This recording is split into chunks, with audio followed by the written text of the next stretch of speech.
Gigantic trees towered into the sky, blocking out the sunlight. 1. Gigantic trees towered into the sky, blocking out the sunlight. 1. Kui Heng looked at the weeds around him that were as tall as a person and felt as if there were 10,000 deers galloping across his heart. 5. 10 minutes ago, he was still living a leisurely life akin to a god, playing games and eating takeaway at home. 21.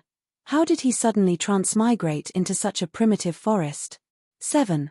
Although he was an orphan and had no attachments, but 13. The latest version of 8 Desolate's Phantom Valley had just been released and he hadn't even managed to play it yet. 8. The original god hadn't even gotten his wife yet. 3. At this moment, he suddenly heard. Ding. Congratulations.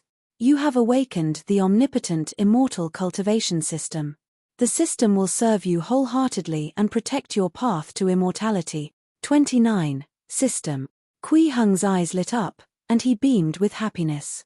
Transmigration indeed came with a golden finger. 8.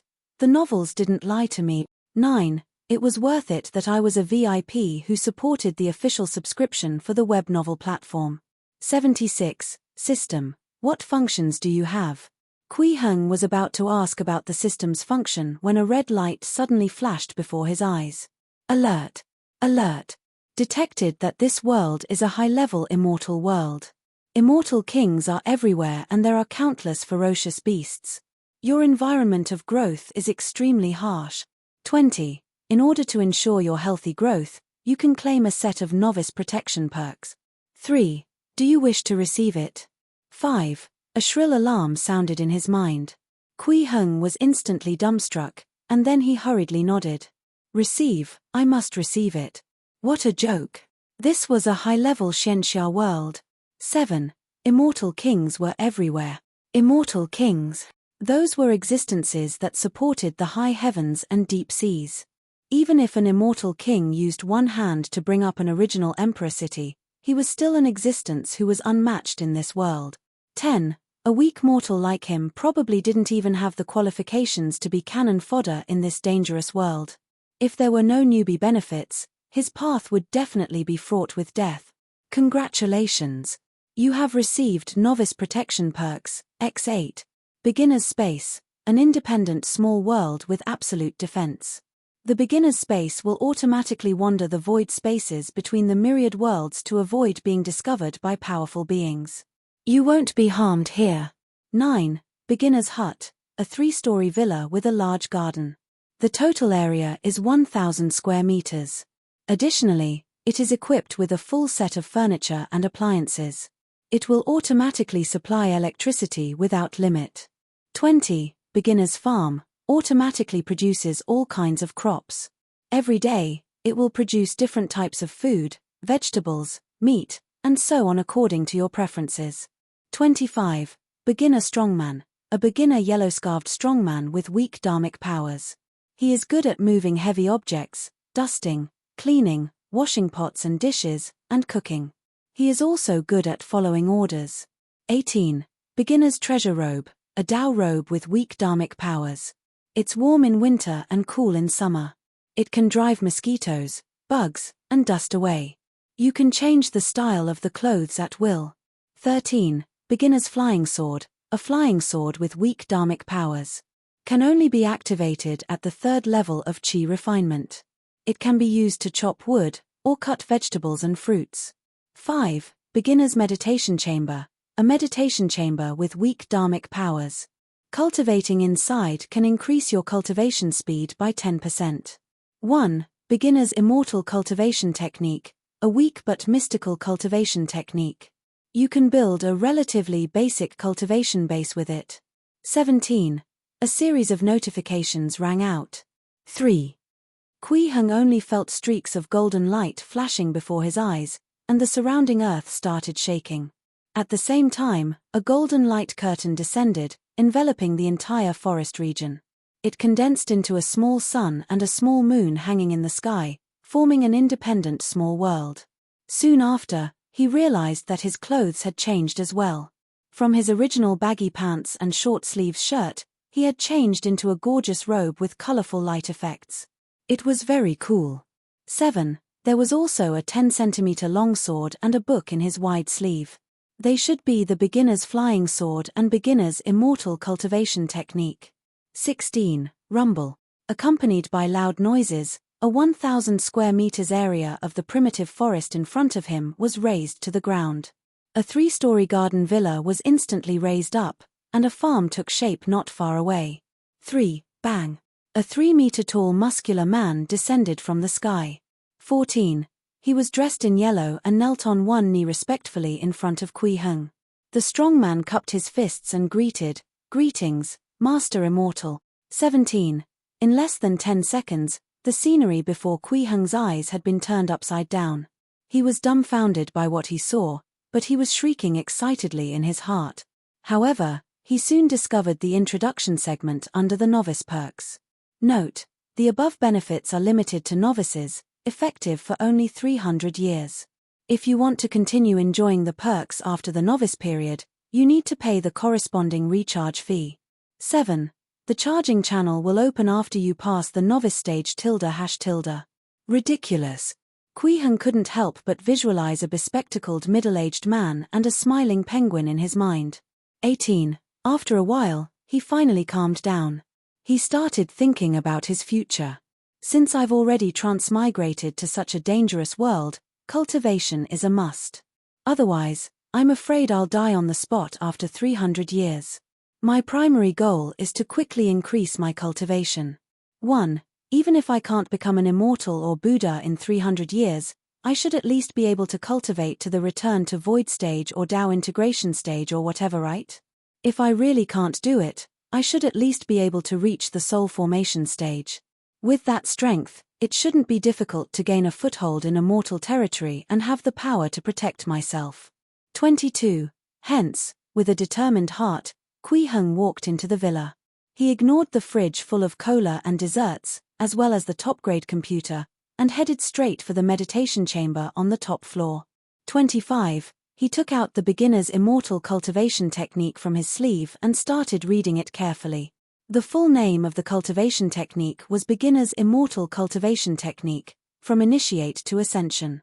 4. This was an immortal cultivation technique that only had a cultivation method but did not have any Dharma spells. 5. It was truly a newbie tutorial book. However, even though it was only a beginner's tutorial, it also included all the cultivation steps of Qi refinement, foundation establishment, golden core, nascent soul, soul formation, return to void, Tao integration, tribulation transcendence, and Mahayana. 20. As expected of a high-level immortal world. From the looks of it, I have to cultivate to become an immortal before I can complete the novice stage. Kui Heng was very shocked in his heart and became increasingly fearful of the outside world. Fortunately, there was a beginner's space. Otherwise, if he were to wander alone outside, others would be able to turn him into ashes with just a breath. The fear made him yearn to become stronger. Thus, after 10 minutes of hard training, he yawned aloud and got up to stretch. Aya, it seems like there's no need to be so tired on the first day. There's still 300 years.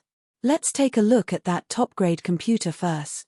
33. After that, he put down the beginner's immortal cultivation technique, from Initiate to Ascension, and patted the cover lightly. Next time, I'll definitely work harder. 6. Swoosh. The sound of gas rushing out of the can was heard in the villa. 1. Kui Heng opened up a can of fizzy drink and plopped down on the chair before skillfully switched on the computer. 2. He was full of anticipation. The Win 10 system is updating. 0, 11%. 0, 12%. 0, 121%. 20, F***CK. 10 years passed in the blink of an eye. 6. During the process of cultivation, Kui Heng finally understood what it meant to not think too highly of oneself. 10 years. 1. He had only reached the 6th level of Qi refining.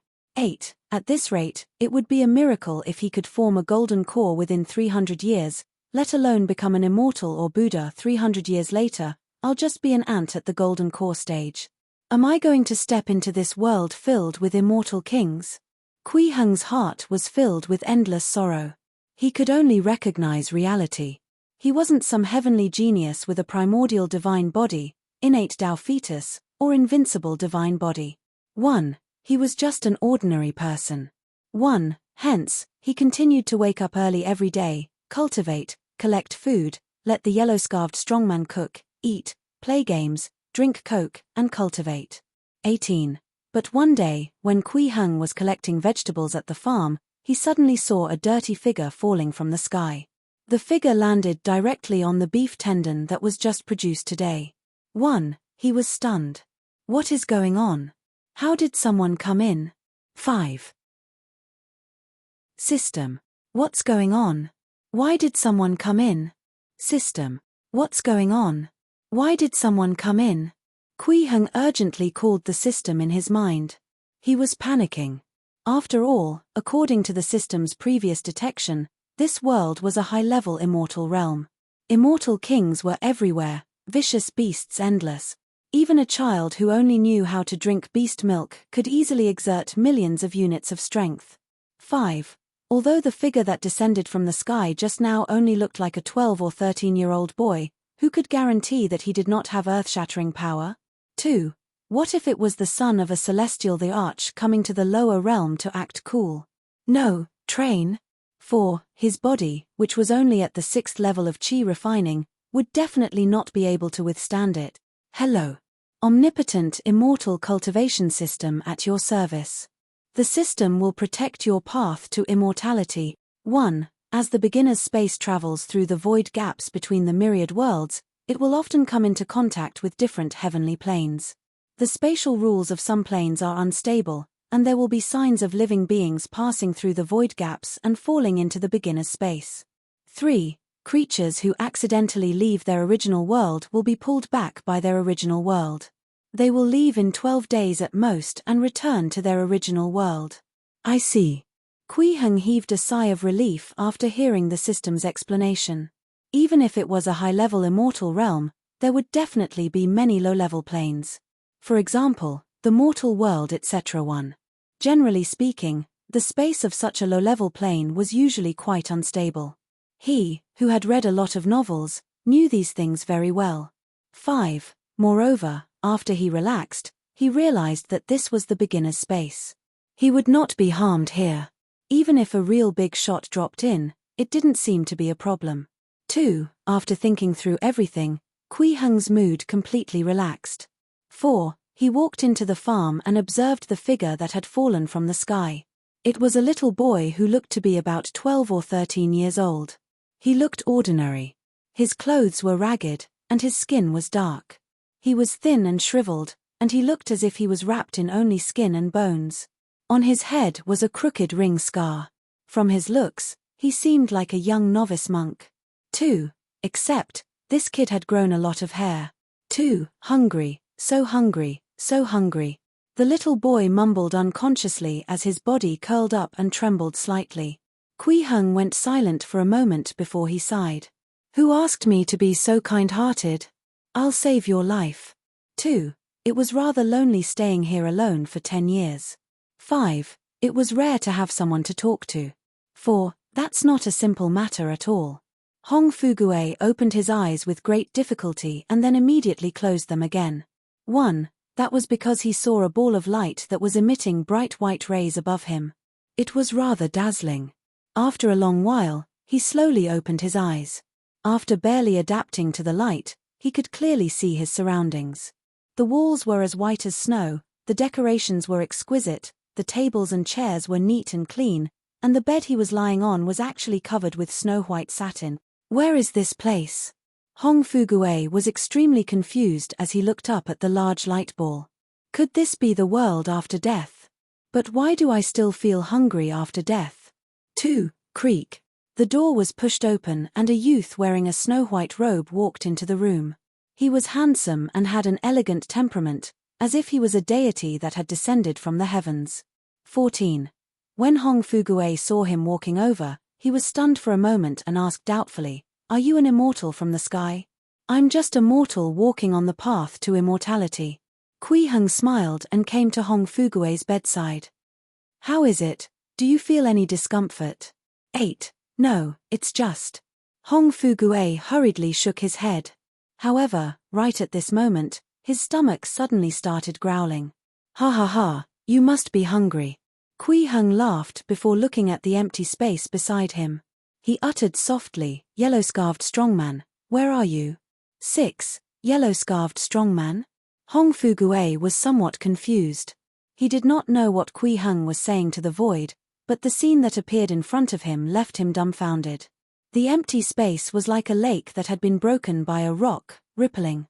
Then, a 3-meter-tall, muscular, and extremely burly yellow-clothed man appeared out of thin air in the room. He knelt on one knee respectfully in front of Kui Heng. Greetings, Master Immortal. Immortal technique. This was an immortal. Hong Fugue looked at Kui Heng with disbelief, and his eyes and mouth fell wide open. His face was covered in shock. You're saying that you're not an immortal? At this moment, he was enlightened and knelt down with a thump.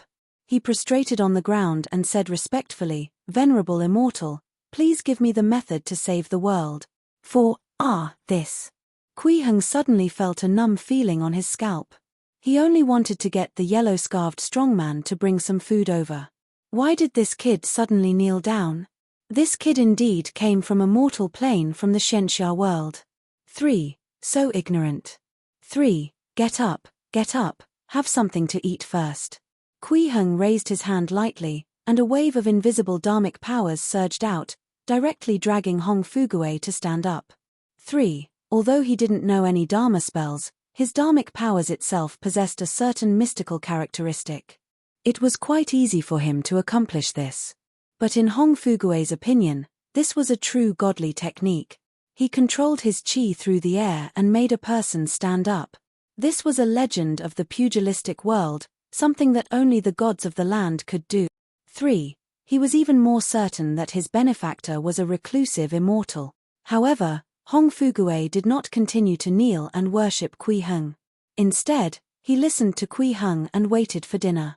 He had lost his parents when he was young and had later been deceived and sold to the temple. He had been a monk and after escaping, he had wandered around for a long time. He became a beggar and had seen too much of the world. Therefore, he knew very well that when he wanted to obtain something from others, he could not force it based on his own wishful thinking. He could not use the other party's compassion to force him. Instead, he should display his worth first. Then, he could talk about other things. Before displaying his value, it was best to show obedience. I cannot leave a bad impression on Master Immortal. Hong Fugue thought. However, when the yellow-scarved strongman produced a table of delicacies out of thin air, he could no longer remain calm. He stared at the roasted chicken, roast duck, and beef on the table without moving. Poor Hong Fugue. He had never eaten more than a few mouthfuls of meat before. You got it wrong. This is what I usually eat. Kui Heng rolled his eyes and said to the yellow-scarved strongman, Bring me that bowl of nourishing white porridge. It's not a joking matter to feed a starving person such a big feast. 1. Yes, Master Immortal. The yellow-scarved strongman nodded. With a wave of his hand, he collected all the dishes on the table and replaced them with a large pot of fragrant white porridge and 2 small bowls of pickled vegetables. Here, eat. Kui Heng pointed at the plain porridge and pickled vegetables and said to Hong Fugue, It's not suitable for you to eat too much meat right now. Have some porridge to nourish your body first. At this moment, Hong Fugue fell silent. He looked at the plain porridge on the table in a daze. His eyes were filled with sorrow, and his reaction was even greater than when he saw the feast of meat earlier. It was as if he had fallen into some kind of memory. 2. Thump. He suddenly knelt on the ground and kowtowed deeply as he faced the bowl of porridge. His voice was a little hoarse as he said, Father, Mother, your child is unfilial. I caused you guys to not even be able to have a bowl of steaming white porridge before you died. 10. Hong Fugue's reaction was beyond Kui Heng's expectations. Hong Fugue's reaction was beyond Kui Heng's expectations. After some questioning, he finally understood what was going on. It turned out that Hong Fugue was born in a remote village. His parents were the tenant farmers of the landowners. The landowners suppressed them severely, and his family had never eaten a full meal before. Thus, when he saw this bowl of fragrant white porridge, He was a little moved by the scene and thought of his deceased parents and siblings. 1. Kui Heng was silent for a long time when he heard this, and he patted Hong Fugue's shoulder lightly after the latter calmed down. Come, have some porridge first. Hong Fugue's condition was very critical right now. He was in a state of extreme hunger and his emotions were fluctuating violently. It was very likely that he would directly faint if he got agitated. Thank you, Master Immortal. Hong Fugue thanked him sincerely. He did not know how to address Kui Heng, so he followed the yellow-scarfed strongman and called him Master Immortal. My surname is Kui, you can call me Mr. Kui. Kui Heng smiled. 1. Yes, Mr. Kui. Hong Fugue quickly acknowledged and sat down at the table at the same time. He looked at the bowl of porridge, then looked at Kui Heng and asked carefully, Mr. Kui, can I really eat it? Go on, but be careful to eat slowly, don't burn yourself. Kui Heng nodded lightly. 4. Woo. So fragrant. It's so hot. Hong Fugue exclaimed as he drank the kanji. Even if it was very hot, he did not want to stop.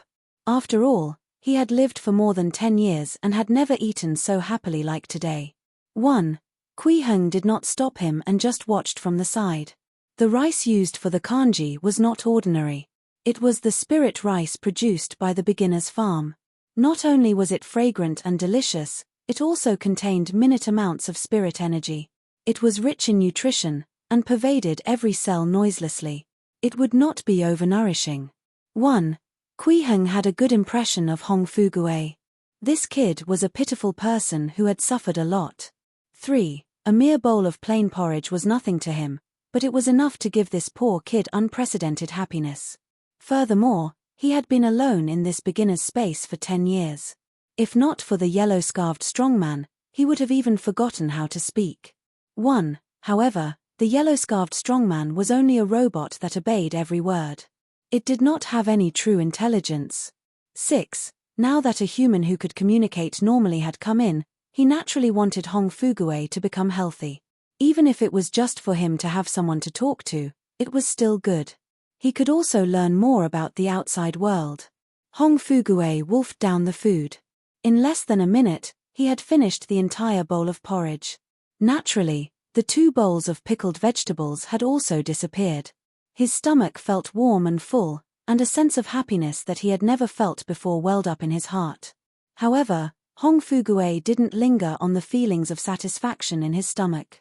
He hurriedly stood up and wanted to thank Kui Heng, but he suddenly realized that he seemed to have grown taller. What's going on? He looked down at his hands in amazement, then at his feet. He realized that his palms were much bigger, his sleeves were shorter, and his pants were shorter. He had only eaten a bowl of porridge and he had grown taller. Had he grown up? Furthermore, his body seemed to have become much lighter. All the injuries and illnesses on his body seemed to have healed. 2. So this isn't porridge, it's immortal medicine. Hong Fugue was extremely shocked in his heart, and the gaze he used to look at Kui Heng was filled with gratitude and indescribable reverence. Such a precious bowl of immortal medicine was actually so generously given to a peasant like him. 2. This was definitely a great venerable immortal who had saved him. 4. Thank you, Master Immortal, for saving my life. Thank you, Master Immortal, for giving me immortal medicine.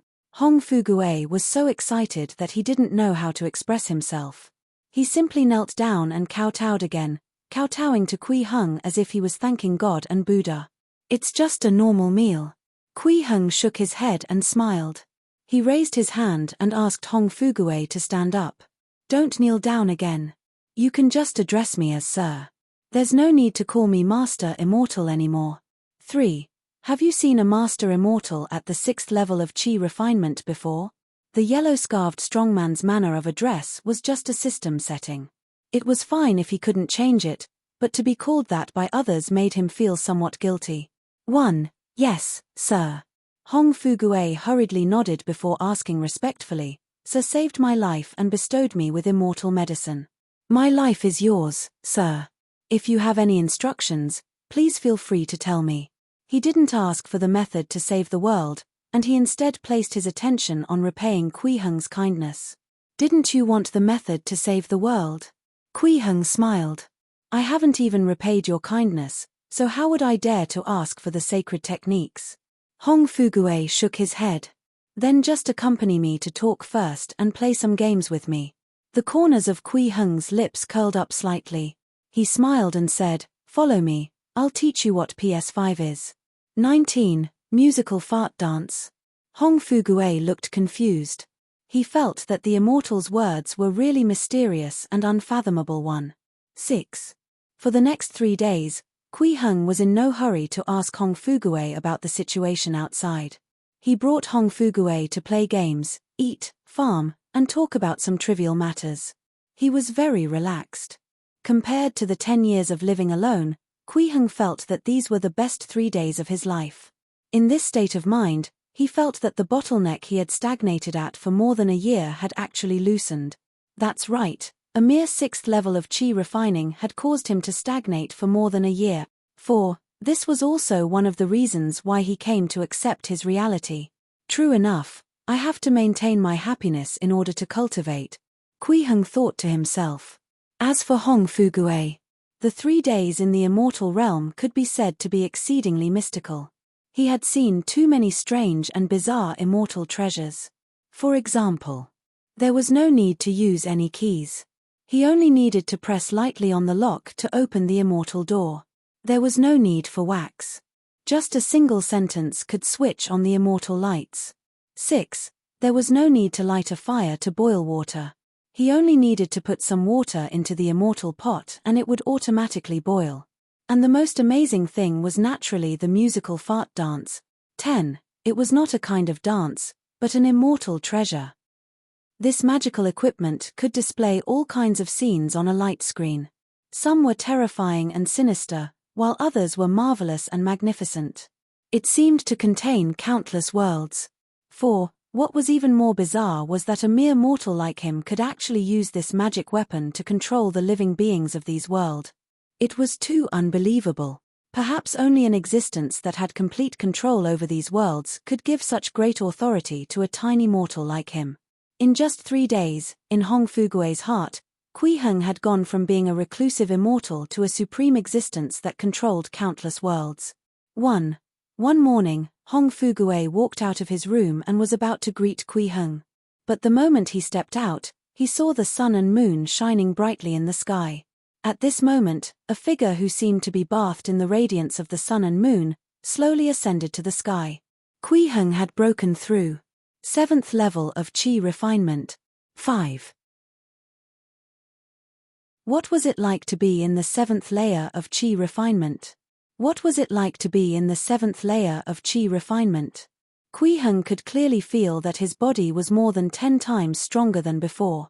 The blood in his body flowed like a river, and every move he made contained incomparably formidable strength. 4. It should not be a problem to blow up a 6-story residential building with one punch. 9. Unfortunately, he did not know any Dharma spells. He didn't have any innate divine powers either. He reckoned that if he encountered an orthodox immortal cultivator, he would be killed on the spot. 4. Thinking up to this point, Kui Heng's excitement from breaking through to the next realm instantly turned cold. I'm too arrogant. Just now, because I broke through to the 7th layer of qi refinement, I actually felt that I was very powerful. 2. Kui Heng shook his head and warned himself internally, this is a world of high-level immortals with immortal kings everywhere. Even return to void stage cultivators and Dao integration stage cultivators are nobodies, let alone a mere 7th layer qi refinement cultivator. However, a breakthrough in cultivation was always a good thing. It made him feel more relaxed and he finally had the mood to ask Hong Fugue about the situation in the outside world. Although according to the system, the beginner's space was only in contact with one of the myriad worlds in the universe contained in this high-level immortal realm, and it might only be a low-level mortal plane, it would still be valuable knowledge for him. After all, it was common knowledge that there were countless cultivators among the mortals in the world of cultivation. At the very least, there would be nascent soul-stage-old monsters. 1. How could a mere 7th layer qi refinement cultivator like him look down on the mortal world? What? You said that there's a land deity in the place you're at? Kui Heng looked at Hong Fugue with a dumbstruck expression, and he almost thought he'd misheard. 5. What happened to the mortal plane which was supposed to be weak? How were there even deities? Oh, that's not right. That was a land deity, so it meant that they had yet to transcend immortal ascension. 2. At this moment, Kui Heng was asking Hong Fugui about the situation outside.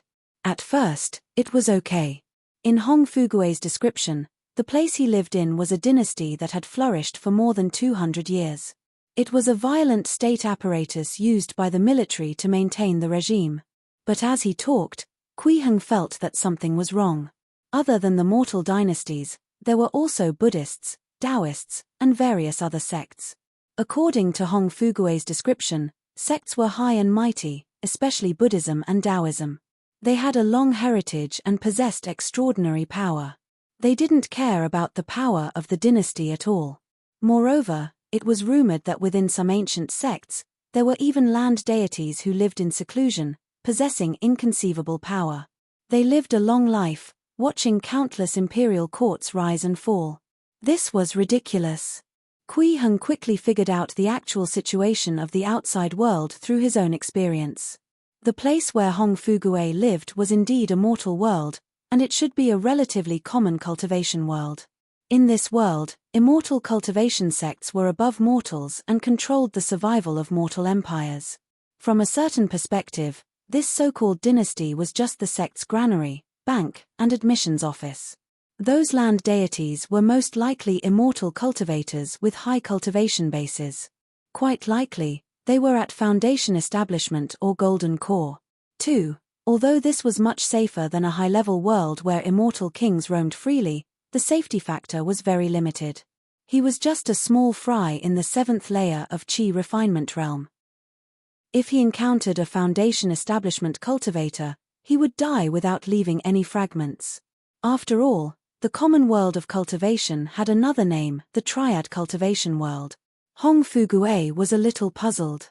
Why was Mr. Kui so agitated when he heard about the land deity? To a supreme existence that controlled countless worlds, even a land deity was no different from an ant. Sir, is there a problem with the land deity? Hong Fugui asked in confusion. Cough, cough. Kui Heng coughed lightly and asked, do you know what abilities those land deities have? Abilities? Hong Fugui thought for a moment and shook his head. The land deities are people who have transcended mortals. I'm just a little beggar. I can't reach that level of information. However, I've heard some rumors while I was roaming around. They say that these land deities can pluck the stars from the sky and catch the moon with their hands.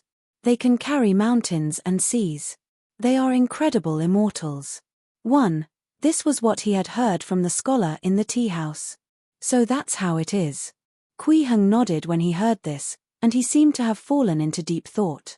In reality, he was not feeling well at all. It turned out that this was a relatively high-level mortal world, and there were even almighty beings who could pluck stars and catch the moon, and carry mountains and seas with ease. 9. Dangerous. Hong Fugui looked at Kui Heng's contemplative look and suddenly understood something. I understand. A supreme existence like Mr. Kui must have transcended the mortal world for too long, so he doesn't know much about the current mortal world. The reason why he asked me about the land deities is probably because he wants to understand the situation in the mortal world and ruminate on the profound principles of immortal cultivation through observation of the mortal world. 5. It was just like how he would sometimes pay attention to the movement of ants and think about the reasoning behind it. 5. This made Hong Fugui a little excited. He felt that he had finally found his value. Only by displaying his value would he have a chance to ask Mr. Kui for a way to save the world. 2. Hong Fugui was only a 12-year-old child after all. He was bent on displaying his value. Thus, in the next 3 days, he practically told Kui Heng everything he knew without holding anything back, and he told Kui Heng everything he'd seen and heard while roaming the world. However, due to his identity, perspective, and source of information, Kui Heng's understanding was slightly off. 1. Hong Fugui described everything without holding back. The image of a triad cultivation world gradually formed in Kui Heng's heart, and he understood the details of that dynasty. Although this dynasty was the subordinate force of a cultivation sect, it still seemed to be unable to escape the predetermined cycle of fate. The empire had only been in power for 300 years, but it already encountered a serious situation with its land being seized continuously. Vast numbers of refugees roamed the land and it looked like the end of the world. On the other hand, the cultivation sects were indifferent to this and allowed the imperial court to fall into chaos. This conformed to Kui Heng's understanding of the triad cultivation world. It's truly too miserable to live in such a world. Kui Heng patted Hong Fugue's shoulder with pity. It's been hard on you. The imperial court was only a subordinate of the sect, and the commoners were naturally lambs raised by the sect. No one would care that much about the life and death of mere livestock. 7. Even if he joined a sect later on and successfully cultivated to become an immortal, he would have to face the even more cruel triad cultivation world. There was only one word to describe this situation. Tragic. Sir. Hong Fugue suddenly opened his mouth and bowed respectfully to Kui Heng. Sir, I've been wandering around all these years and have seen many miserable scenes. For, countless people like me have been displaced, and countless people like my parents and siblings have been starved to death or even eaten by others. The imperial court doesn't care about us. The immortals don't care about us. No one wants to save us. 1. I want to change all of this. I want to let those people who are like me live a good life, but I don't know what to do. This lowly one beg you to give me a way to save the world. Kui Heng was silent for a moment, then said, You want to replace dynasties? Replace dynasties? Hong Fugue was stunned for a moment before he nodded solemnly. Yes, that's right. I want to replace the old dynasties, change the world, and establish a new era where everyone can eat their fill. 8. His eyes seemed to glow as he spoke. The last part of his sentence was almost shouted out. You really intend to do that? Kui Heng's brows knitted together as he said in a low voice, This path is bound to be bumpy, and it might even lead to death. Wishing to rebel in a triad cultivation world and establish a new dynasty. The difficulty level was obvious. After interacting with Hong Fugue for the past few days, he had a good impression of the kid. Furthermore, Hong Fugue had helped him to break through to the next realm. He didn't want this child to end up in a miserable state. I beg for Sir's approval. Hong Fugue's gaze remained firm. If you're willing to live a stable life, I can guarantee you a lifetime of wealth. Kui Heng stood with his hands behind his back as he said indifferently, But if you take that path, you can only seek fortune by yourself. Won't you regret it? Sigh. Kui Heng shook his head lightly and sighed. He seemed to be very disappointed. He walked over and tapped Hong Fugue's head 3 times. Then, he walked into the room with his hands behind his back and closed the door. 3. Hong Fugue stood there in a daze for a long while before regaining his senses. He bowed respectfully and said, Thank you for your great kindness, sir. He had already guessed what Kui Heng meant. 3.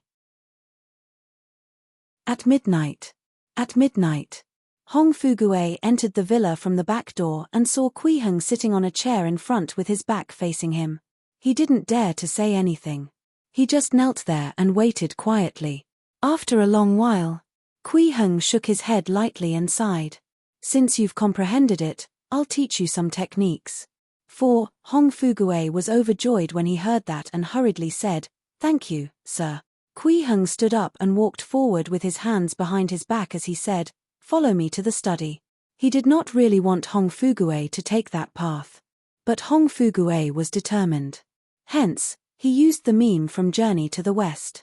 8. If Hong Fugue did not understand the meaning behind it, he would not mention the method to save the world anymore. If Hong Fugue could comprehend it, it would be the will of the heavens. 1. As for what he should impart, he had already thought about it. If he wanted to change the world and feed all the ordinary people, that was undoubtedly the best method. In the study room. You must understand that this is not a simple path. Kui Heng had his back facing Hong Fugue as he said calmly, If you want everyone to have a full meal, you must first ensure that everyone has their own fields. Where would the fields come from? That is a question you have to consider. He was now narrating some basic concepts to Hong Fugue to build up the foundation of his ideas. After breaking through to the 7th layer of Qi refinement realm, not only had his strength increased, his spirit had also become stronger. 4. His thoughts became incomparably clear and his memory was even more powerful. He could already recall all the books he had read on Earth. 7. Of course, the theories taught to Hong Fugui could not be completely copied. After all, the world's background was very different. There needs to be some changes in certain areas for it to be more practical. Kui Heng planned to compile these modified theories into a small booklet for Hong Fugui to study after he left. The name of the book would be Great Harmony Collection. 7. The practice of great harmony of all things under the heavens. Hong Fugui stood at the side and listened to Kui Heng's theories. His heart was already in turmoil. The ideas and insights contained in these theories were something he had never thought of or heard of before. It made him feel as if it was a ray of light cutting through the endless darkness. Too formidable. Mr. Kui is really too awesome. The shock he felt now was even greater than knowing that Kui Heng was a supreme existence that controlled many worlds. However, Hong Fugui was too young in the end, so his knowledge was limited. He also didn't study much. To him, the basic theories Kui Heng spoke of still had many things that were too difficult for him to understand. Thus, he was often anxious and wanted to ask questions. When Hong Fugui heard that Kui Heng would compile these theories into a book, he almost jumped with joy. For the next 5 days, Kui Heng described the dragon-slaying art. 4. At the same time, he was compiling the Great Harmony Collection. It was a sunny day. Kui Heng prepared 3 gifts to send Hong Fugui off. Anyone who accidentally fell into the beginner's space through a spatial rift would be pulled back by the attraction force from their original world. They would return in at most 12 days. 1. Therefore, today was Hong Fugui's last day here. As he looked at the 3 gifts Kui Heng placed before him, Hong Fugui couldn't help but be slightly dazed. Time flew too quickly. In these 12 days, he entered this paradise by mistake and met Master Immortal. He experienced a life that he did not even dare to think about in the past and even obtained the method to save the world that he dreamed of. It was like a dream. And now, he was about to wake up from this dream. He had to face the miserable doomsday scene outside again. The outside world was waiting for him to change it. Thank you, sir. Hong Fugui bowed respectfully. It's enough thanks for me if you can live well and die of old age. Kui Heng waved his hand and pointed at the 3 items on the table beside him. Keep these things well, they will help. These 3 items were the Great Harmony Collection, a small bundle of plant sprouts and a fine iron sword. 4. Yes, sir. Hong Fugui carefully put away the Great Harmony Collection and looked at the sweet potato seedlings. Sir, what is this? These are the seedlings of sweet potatoes. After planting it, it can produce 10,000 catties of grain per moo, said Kui Heng with a smile. This was an improved version of sweet potato seedlings from the beginner's farm. Before being planted, it would not rot. 8. 10,000 catties of grain per moo? Hong Fugui's eyes instantly widened when he heard this, and his face was filled with disbelief.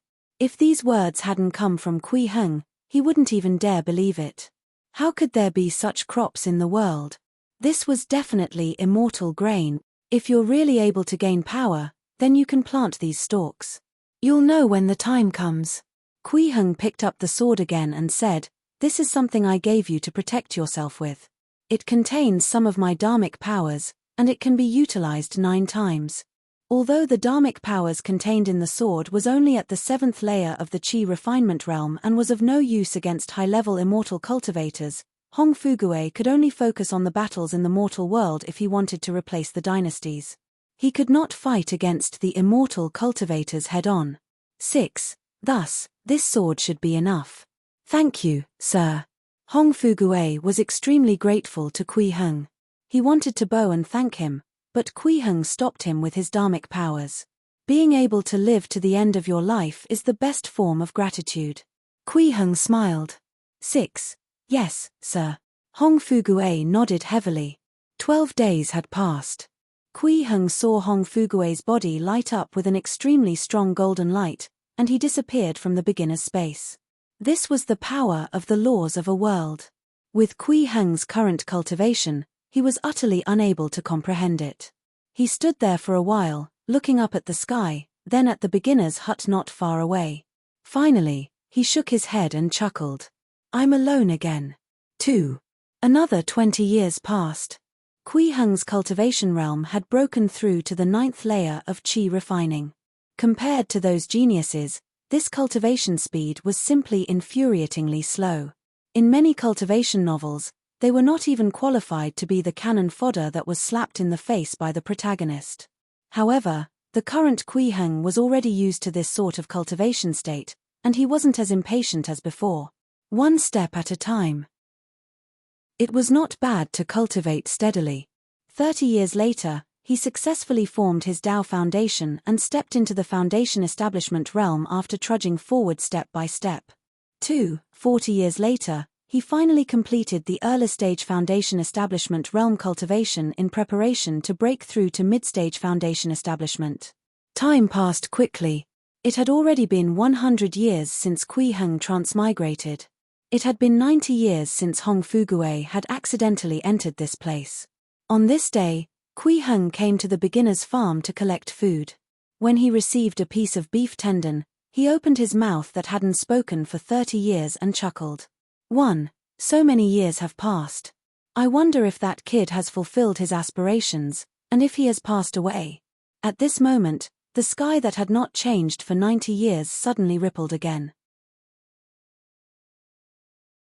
3. A scream filled with vital energy came from the sky. A petite figure passed through the ripples in the sky and plummeted quickly.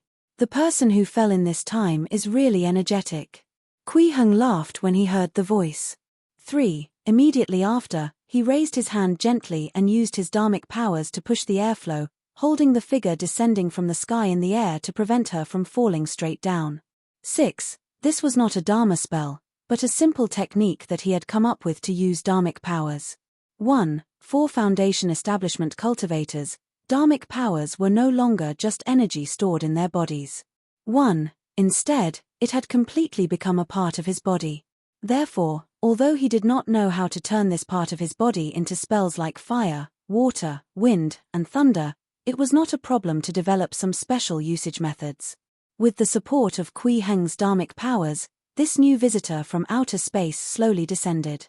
This was an extremely beautiful little girl who appeared to be around 13 or 14 years old. Her skin was fair and tender, and the lines on her face were gentle. Her facial features were also extremely exquisite, and she was like a doll carved from jade. 24. The clothes she was wearing were not ordinary either.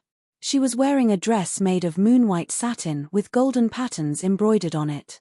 The workmanship was very exquisite.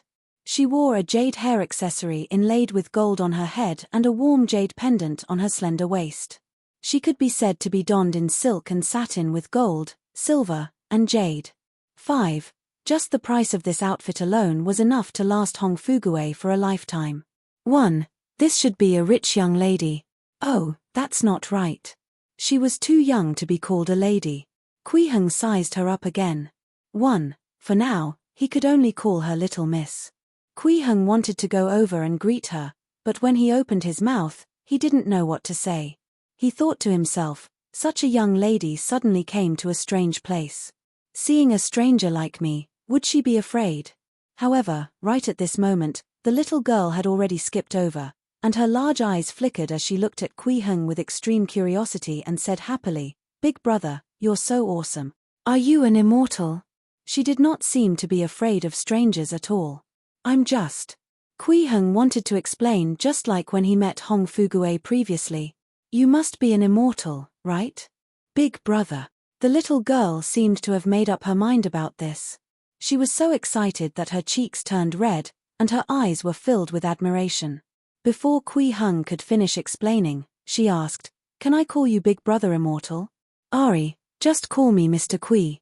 Kui Heng tried to correct her. "Okay, Big Brother Immortal." The little girl grinned and said, "Calling you Mr. makes you look older. You look so young, not much older than me. It's better to call you Big Brother Immortal." 14. Kui Heng looked like he was only 18 or 19 years old. 3. Fine. Kui Heng said helplessly. 1. As he had not spoken to anyone in the last 90 years, his social skills had deteriorated dramatically in the last 30 years. 17. The way this young lady acted so familiar with him made him even more confused. This girl could already be considered to have contracted social bull disease. Great. Big brother immortal, is this your immortal abode? The little girl smiled gleefully and looked around as she said. 1. She looked left and right, like a curious baby, then looked at Kui Heng innocently. Did you bring me here? No. Kui Heng shook his head lightly while his eyes narrowed slightly, and then he said with a smile, you came here because of a fortuitous encounter, so you don't have to be afraid. You'll return to your original world in 12 days at most. This little girl was not as innocent as she looked. 1 to 12 days.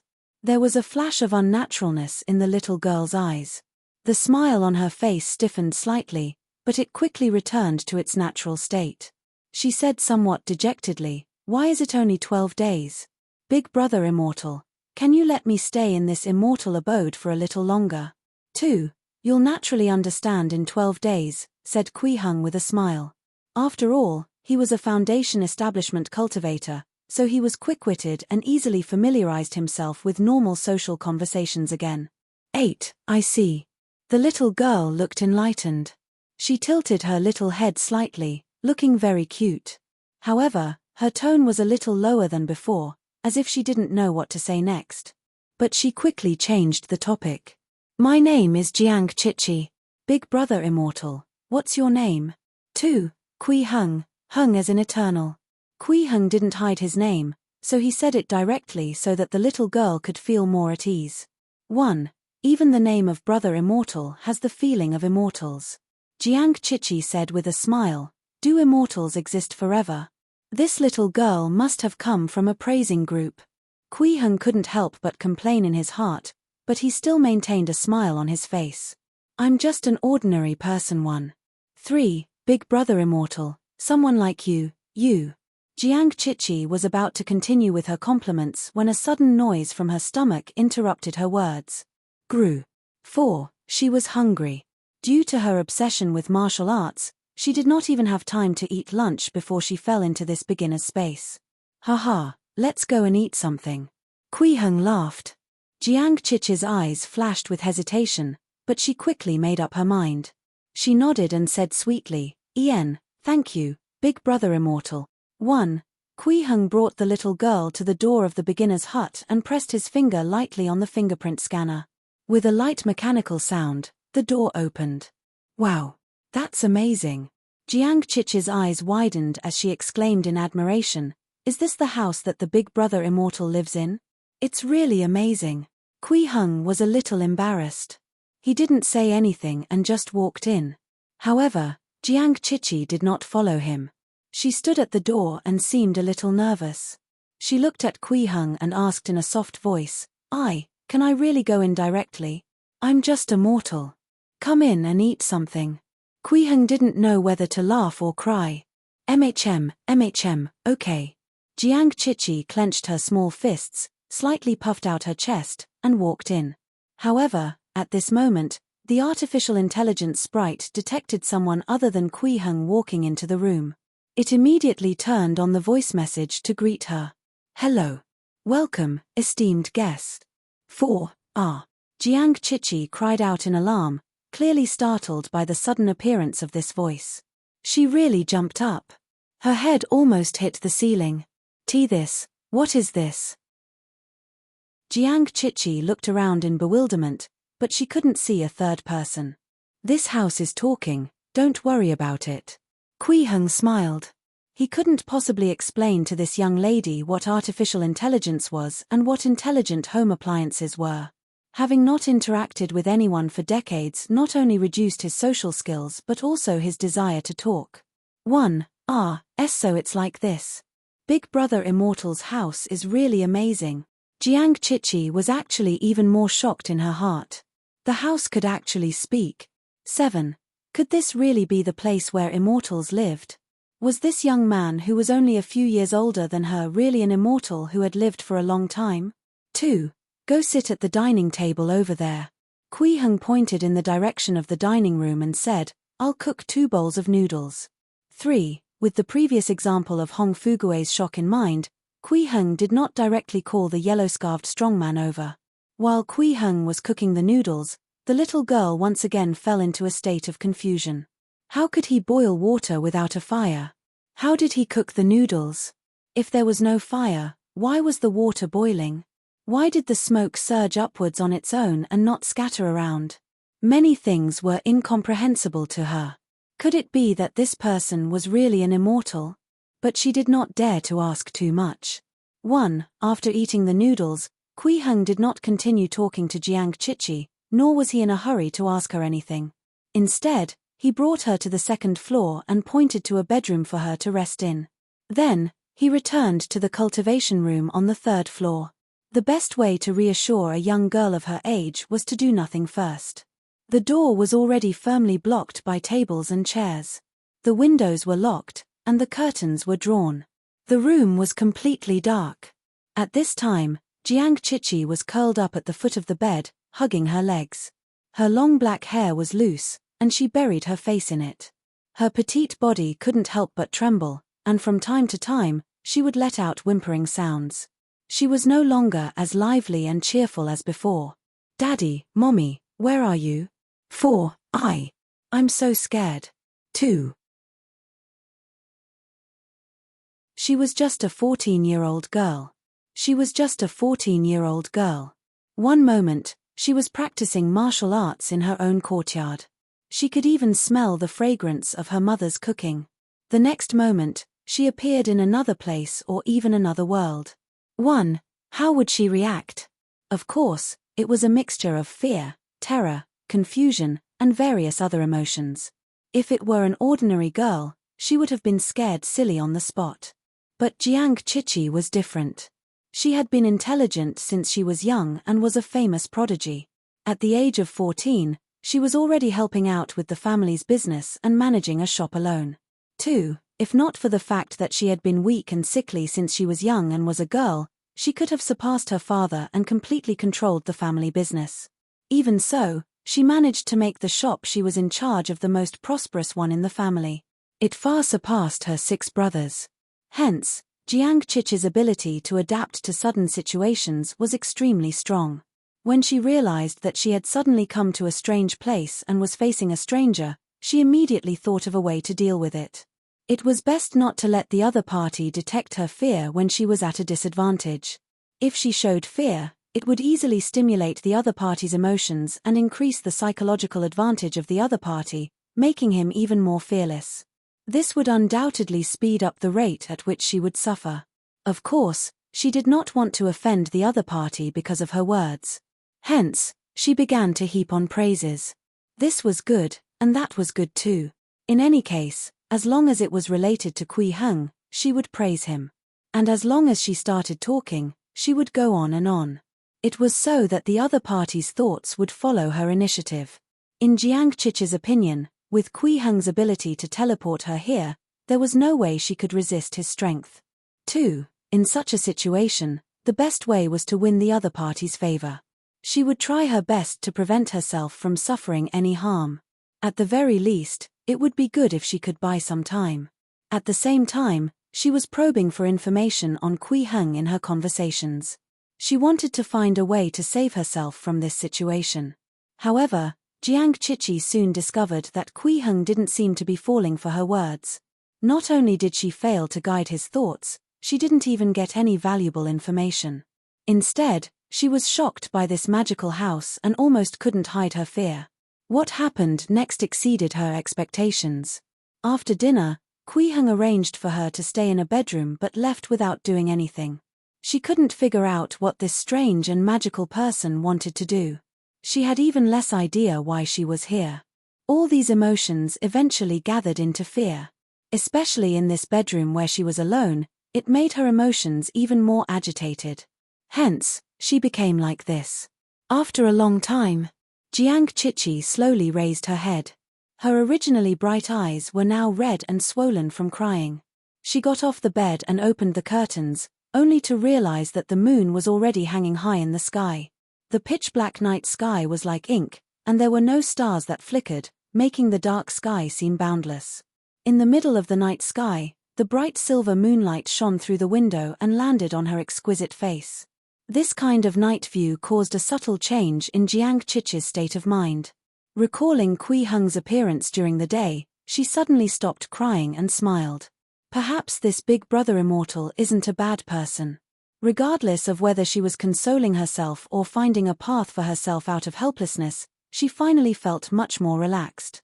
What followed was a strong sense of fatigue and absent-mindedness. Thud.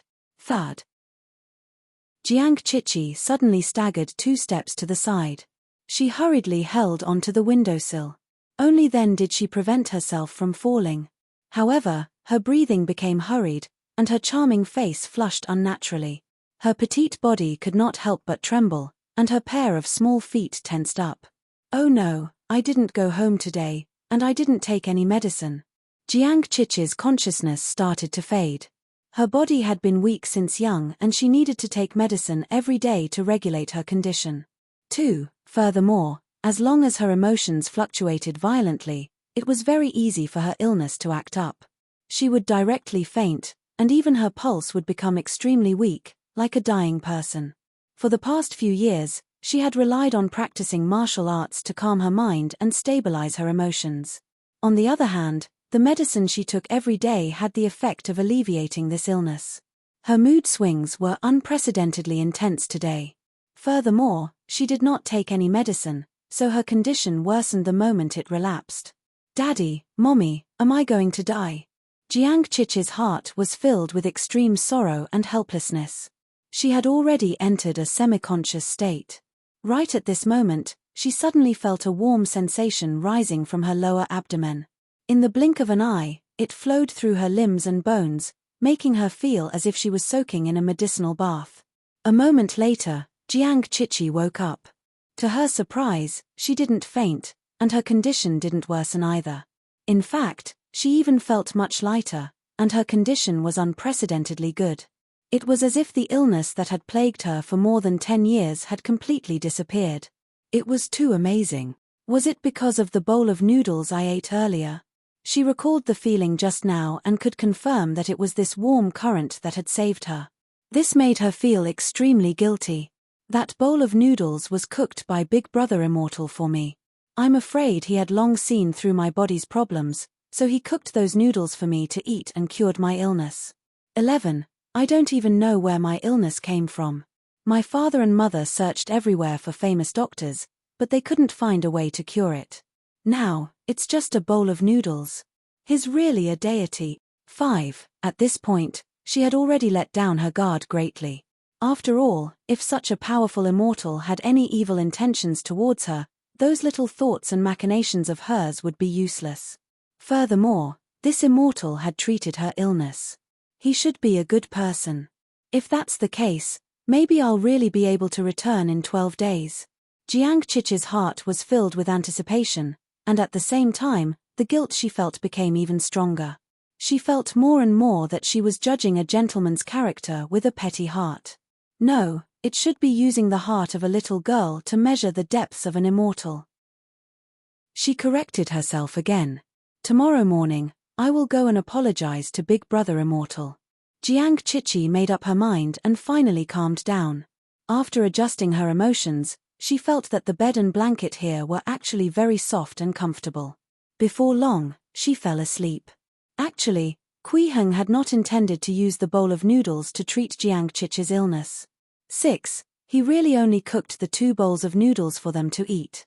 At that time, it just so happened to be time for his dinner as well. At most, he only had the intention of cooking more noodles since it was convenient. The only special thing was that the noodles had been grown from the beginner's farm. They contained a trace of subtle spiritual energy that could nourish the body. For a foundation establishment cultivator like Kui Heng, that bit of spiritual qi could be said to be insignificant, almost non-existent. But to people like Jiang Qiqi who were weak since young, it was a life-saving medicine. Even if it was not to the extent of completely recovering her body, it was enough to remove the pain from her illness. Kui Heng spent the night in the cultivation room. Although the meditation chamber gave him a 10% increase in cultivation speed, It was not very useful. 3. Now that he had completed the early stage foundation establishment, he could only increase his dharmic powers by a little from his usual cultivation. It was not of much use to break through the early stage foundation establishment. The problem I can feel now is that my dharmic powers are not agile enough. I can only follow the cultivation technique step by step. This causes my Tao foundation to become like a pool of stagnant water. It's difficult to activate, so it's naturally difficult to break through and become stronger. Although I have developed some simple circulation methods for my dharmic powers, I can only barely make my dharmic powers more flexible. The effects are limited. If only I knew dharma spells, or some other means that could change the way my dharmic powers operate, perhaps I could make my Tao foundation more flexible. 6. Kui Heng was summarizing his cultivation experience and pondering about the method to break through. The beginner's immortal cultivation technique was indeed a beginner's tutorial. There was really only training content and no spells. He had been ruminating on this problem like this for quite some time, but he still had no clue on a solution. Tonight was the same. Kui Heng sat there until dawn, but he still didn't have any ideas. He walked out of the cultivation chamber as usual, intending to head to the beginner's farm to get some food for breakfast. However, the moment he went downstairs, he saw the pure and pretty girl standing at the top of the stairs. She seemed to be waiting for him. Big brother immortal. Jiang Chichi's eyes instantly lit up when she saw Kui Heng coming down the stairs. She jogged over and took a deep breath before bowing repeatedly, mimicking the manner of the martial artists she had seen before. She said respectfully, "Please forgive this little girl for being rude yesterday." 1. Kui Heng was instantly stunned, then he laughed lightly. "What are you doing?" That. Yesterday I treated you as a bad person." Jiang Chichi scratched the back of her head in embarrassment. "My mother said that girls should be more vigilant." Haha, I see. That's not wrong. Kui Heng had actually seen through her thoughts yesterday, but he just didn't say it out loud. "Then am I a bad person?" "You are a good person," Jiang Chichi said with incomparable seriousness. However, just as she finished speaking, she shook her head and corrected him solemnly. "No, you're a good immortal big brother." "Then I'll be your big brother immortal." Kui Heng laughed heartily as he politely refused the good person card. 7. Big brother immortal, to express my apologies, how about I perform a sword dance for you? 5. Jiang Chichi seemed to feel that her verbal apology was not sincere enough, so she said, "This is the sword technique that an old Daoist priest taught me. Not only can it be used to nourish one's health and prolong one's life, it's also very beautiful to watch." She had thought about how she should apologize last night. It's just that a verbal apology was too weak. However, she realized that she did not seem to have any special abilities. She couldn't possibly help Big Brother Immortal with matters of conducting business, right? In the end, after thinking about it, it seemed that only her sword dance could barely be considered a passable skill. "I don't need a sword dance." Kui Heng subconsciously wanted to refuse. Letting a 14-year-old girl perform a sword dance for him felt a little like child abuse. Although Jiang Chichi was naturally beautiful, and her appearance and figure was rather mature, in his eyes, she was still a little girl. 12, however, before he could finish his words, an idea flashed in his mind. He suddenly asked Jiang Chichi, "You said that this sword dance is actually a kind of nourishing sword skill. Can this be considered a kind of martial technique?" Realizing this is a Wuxia world after cultivating for 300 years. Chapter 8. Is this the swordplay of an ordinary pugilistic world? Realizing this is a Wuxia world after cultivating for 300 years. Chapter 8. Is this the swordplay of an ordinary pugilistic world? Although Kui Heng didn't know what kind of world Jiang Chichi came from, as someone who grew up in China, his love for martial arts was hard to forget. After transmigrating to become an immortal, he had tried to use his dharmic powers to restore the martial arts that he remembered. However, after trying for decades, he had only stopped at the level of posing. 6. As for the internal energy cultivation method that needed to be executed with the meridians, he had no clue at all. Of course, as an immortal cultivator, Kui Heng's understanding of his own body was already extremely meticulous. He could freely allow his magic power to flow in his body, but this was a different concept when compared to developing martial arts out of thin air.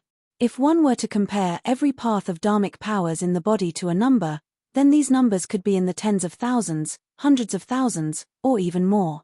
In order to create a martial art without any theoretical basis, it was equivalent to arranging the numbers randomly. It was too difficult. However, Jiang Chichi's words just now had given him inspiration. Since there was a ready-made martial arts technique, could he use it as a reference? It seemed feasible. What if martial arts could also make one's dharmic powers more agile and further activate one's Tao foundation? This would be a huge gain. Jiang Chichi was a little confused after hearing this. She tilted her head slightly and said, "Yes, it's a kind of martial art. Is there a problem, big brother immortal? I'm slightly curious about the world you came from." Kui Heng smiled and said, "There's no time in the mountains, so I don't know the affairs of the world. You can put aside the sword dance for now. Why don't you tell me about the outside world?" He also wanted to confirm if Jiang Chichi came from Hong Fugue's world. Although the beginner's space was located in the void space between the myriad worlds, and it was unlikely that the people who fell in would be from the same world, it was not wrong to want to know more about the situation. As for martial arts, there was no rush. The young lady still had to guide him step by step. "There is no time in the mountains, I don't know about the affairs of the world."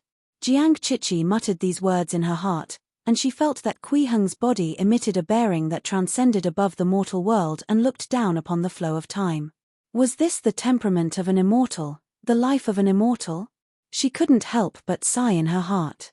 Big brother immortal should be very powerful even among immortals. Can this meeting of an immortal be considered destiny? Then, Big brother immortal, what do you want to know? Jiang Chichi asked. The young lady needed somewhere to start from.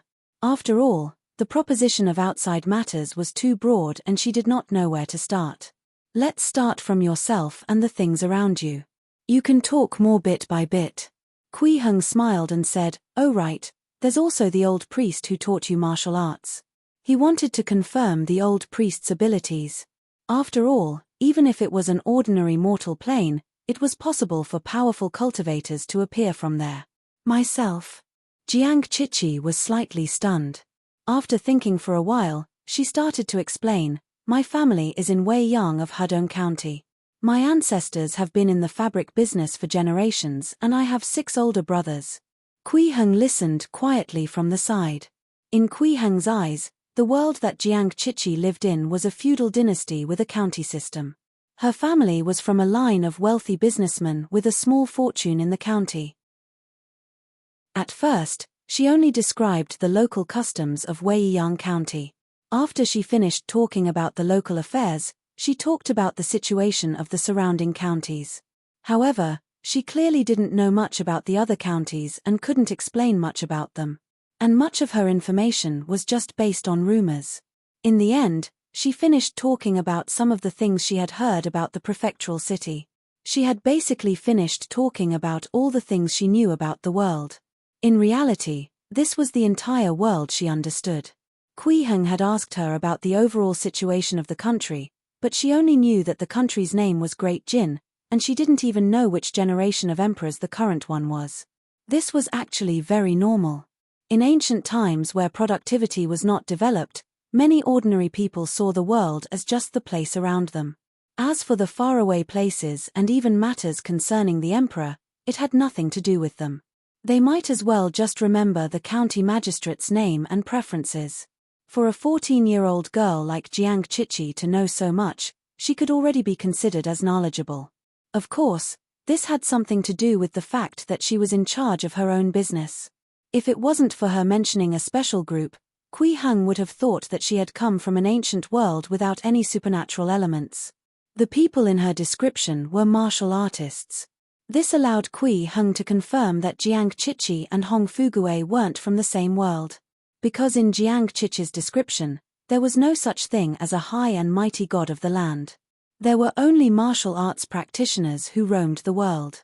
1. These martial arts practitioners all knew martial arts and possessed a strength that far surpassed ordinary people. They could come and go freely. Jiang Chichi was obviously very interested in these martial arts practitioners. She told Kui Heng many stories about the martial arts world and even knew the most famous sects in the martial arts world. There was an unconcealable yearning in her tone. The old Daoist priest who had taught her the life-nourishing sword technique had a sage-like appearance.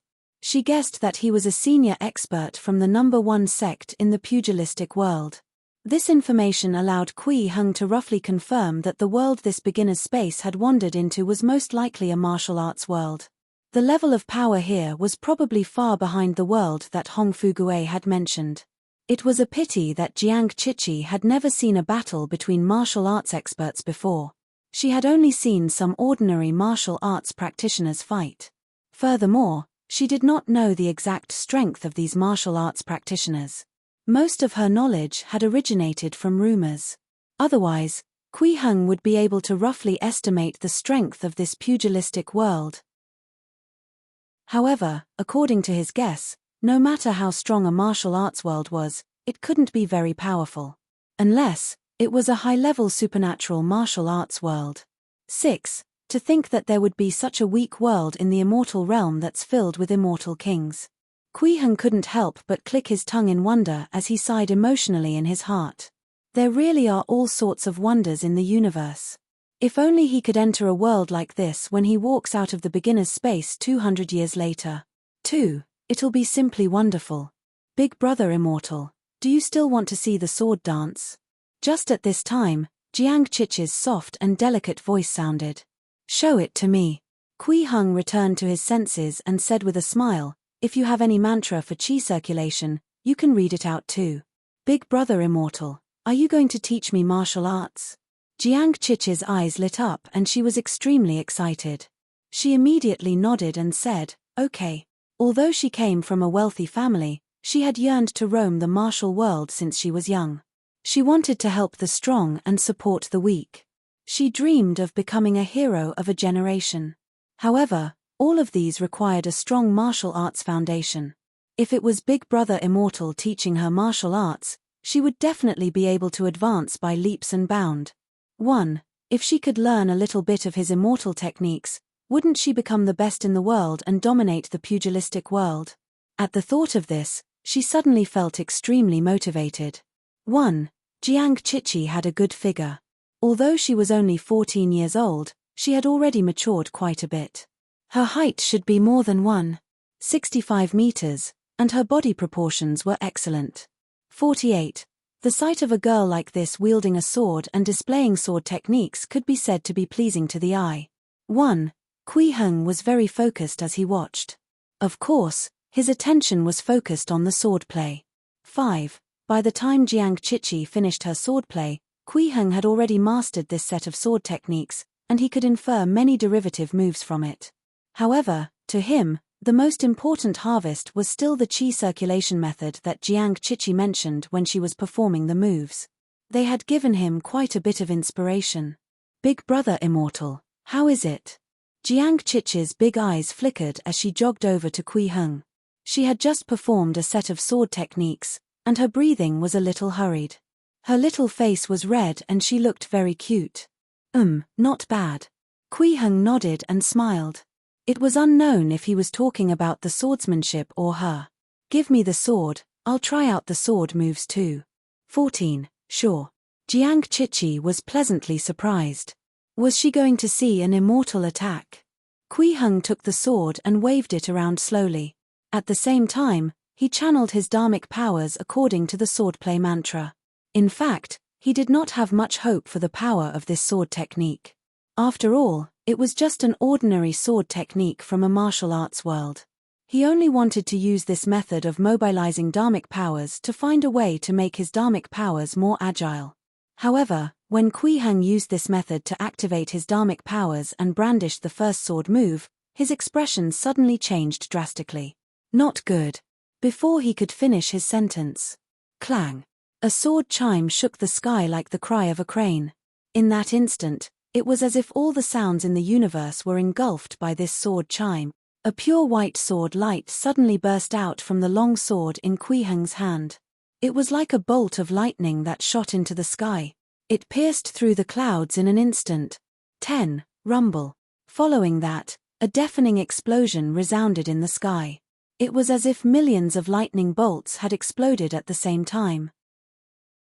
It was also like the wrath of the heavens, the sound of it making one's scalp tingle. After more than 10 seconds, the sword beam slowly dissipated. What was left behind were the white clouds in the sky in the shape of rings, as well as a deep ravine 3,000 to 4,000 meters long. The soil and bricks were all overturned. It was as though they had been plowed apart. Jiang Qiqi was stunned. Was this the sword technique that she had practiced for so many years?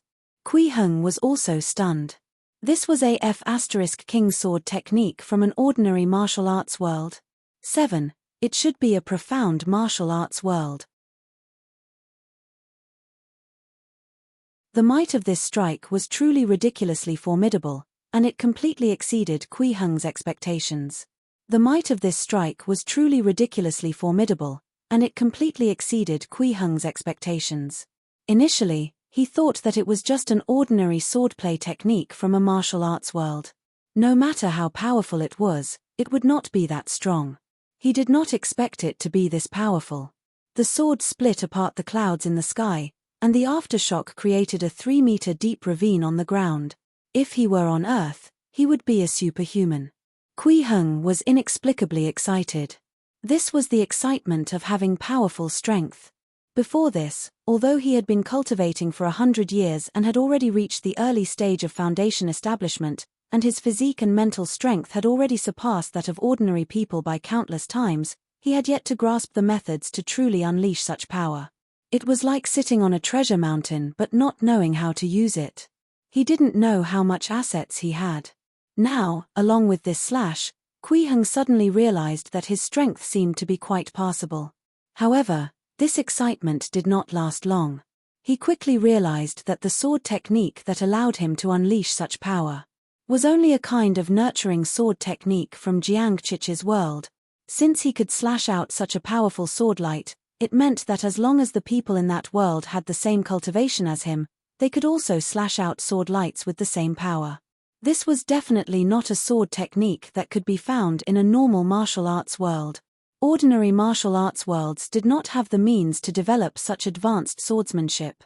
Moreover, this was only a nourishing sword technique and not a sword technique that emphasized on killing. 2. If it was that kind of sword technique that was specially created for killing, how powerful would it be? Kui Heng was amazed. The sudden surge of power gave him a huge shock. He was convinced that this was no ordinary swordplay. It should be some kind of highly advanced supernatural martial arts. In a world like this, if one can cultivate their sword art to the highest level, they might be able to cut down the sun, moon, and stars with just a flick of their finger. 7. Kui Heng couldn't help but feel emotional. As expected of a high-level immortal realm, none of their worlds was simple. First, it was a cultivation world like Hong Fugue's, then it was a fantasy martial arts world like Jiang Qiqi's. They were places where experts were as common as clouds and danger lurked everywhere. He actually thought that it was just an ordinary martial arts world. What a huge mistake. Now, the trace of joy and excitement in Kui Heng's heart had dissipated. He once again deeply felt that his strength was severely lacking. In this fantasy martial arts world, what was an early-stage foundation establishment cultivator? He was definitely an ant-like existence.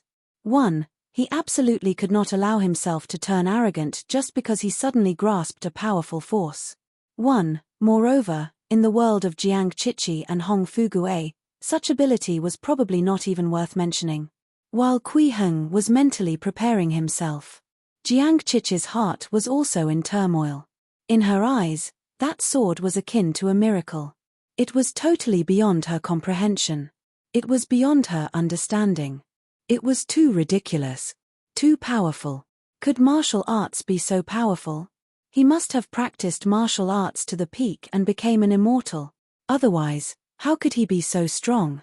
No, that's not right. Big Brother Immortal was originally an immortal. Actually, it should be Big Brother Immortal who was powerful, turning something rotten into something magical. To turn an ordinary life-nurturing sword technique into such an extraordinary sword Dao. Jiang Chichi looked at Kui Heng with even more admiration. She had always had a thought, which was to walk the pugilistic world and root out the oppressors and help the weak, becoming a true hero. 6. And this required a sufficiently powerful martial arts foundation. Big Brother Immortal. Jiang Chichi took a deep breath and bowed respectfully to Kui Heng.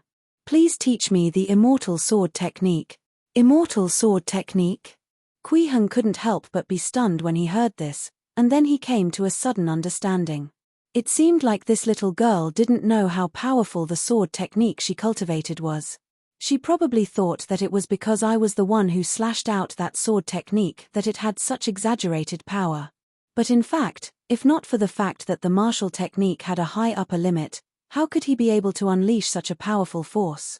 The sword technique itself was extraordinary. But that was normal. From Jiang Chichi's previous description, it seemed that she had never come into contact with a master who had achieved greater mastery in martial arts. It was normal for her to have a misconception. 1. Yes, the immortal swordsmanship. Jiang Chichi nodded her head extremely seriously and looked at Kui Heng with bright eyes. I want to roam the martial world, root out the oppressors and help the weak and those who need help. Her words were uttered with staunch determination. Why do you have such thoughts? Kui Heng didn't answer and asked instead, slightly curious. 1. Unlike Hong Fugue, who was born at the bottom and had suffered a lot, Jiang Chichi had a good life. She just needed to find a good family and build a home with a husband and children, and she could live the rest of her life peacefully. 2. Why would she want to roam the martial world and help the weak? After all, it was very dangerous to roam the martial world. One day, she might be swept away by random sword lights and saber lights. Because I'm a very lucky person. Jiang Chichi's voice was soft and gentle, as if she was lost in her memories. She smiled lightly and said, I have been very lucky since I was young. I was born into a rich family, and I had parents who doted on me and 6 brothers who loved me.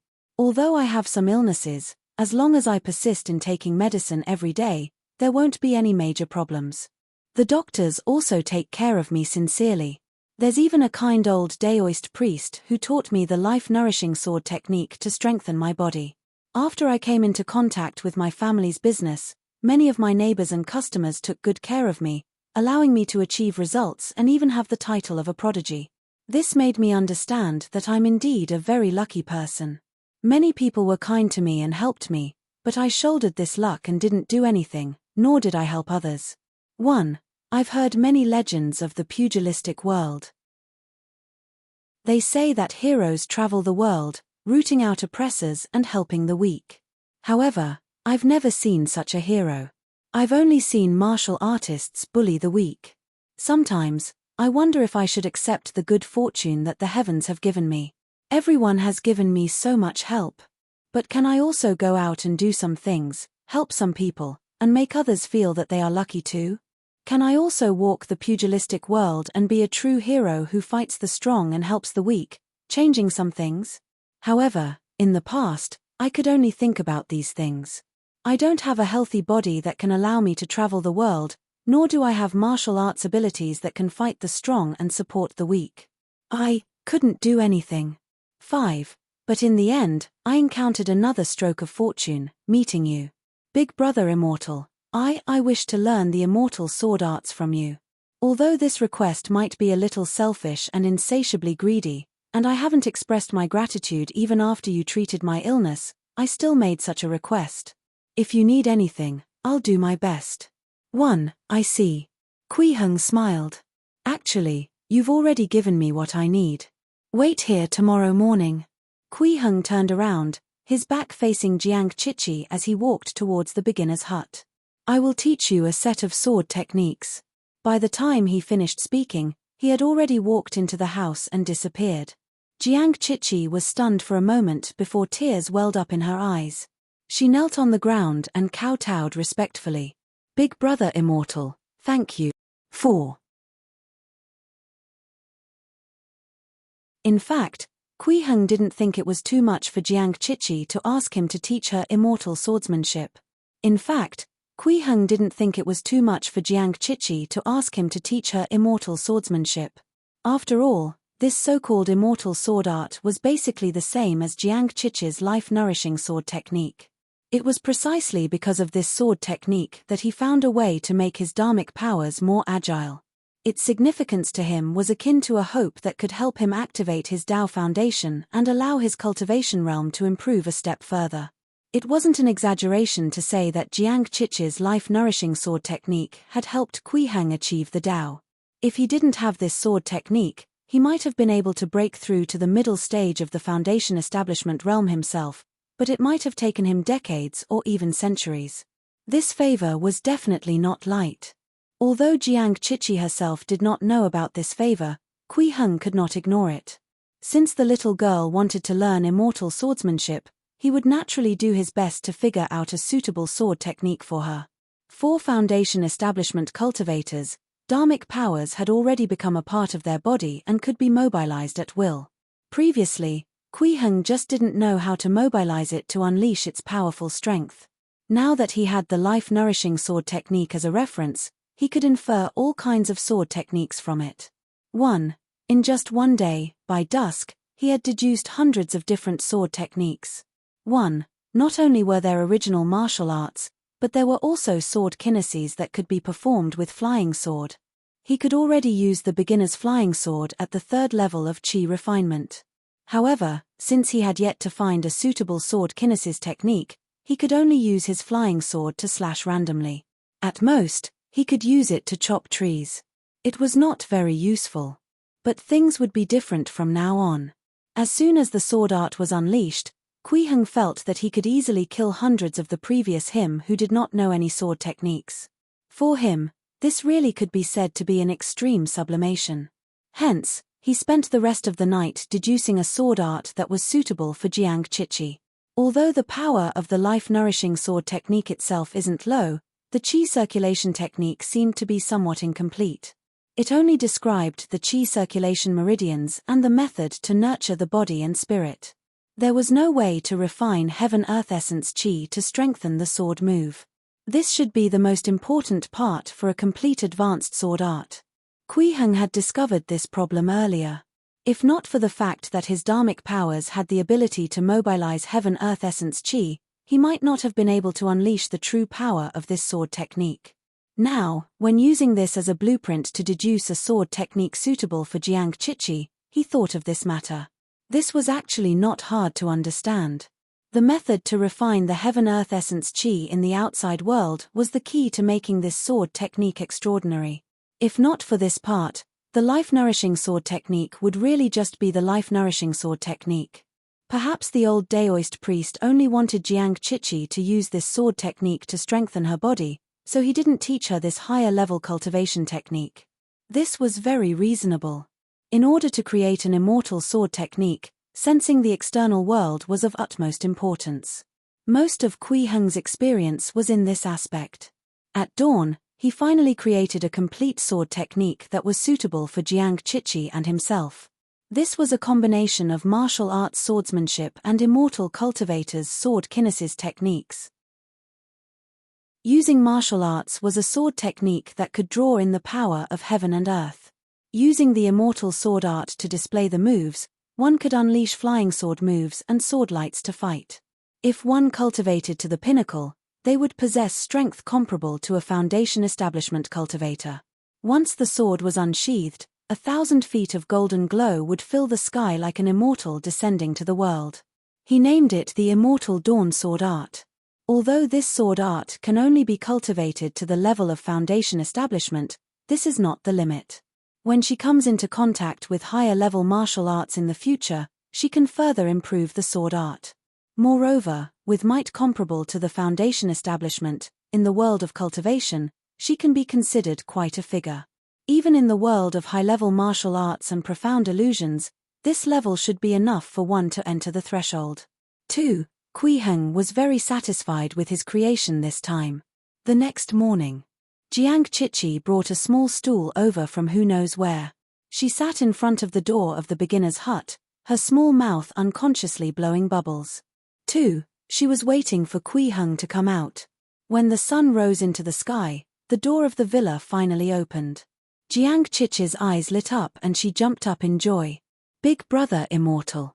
She seemed more lively than before. You sat here for a day and a night. Kui Heng looked around and asked in surprise, why didn't you return to your room? I'm afraid that you won't be able to see me when you come out. Jiang Chichi lightly smiled and said, you said that you wanted me to wait for you here in the morning. I don't want to miss even a little bit of time, let alone make you wait for me. Could it be that you haven't even eaten?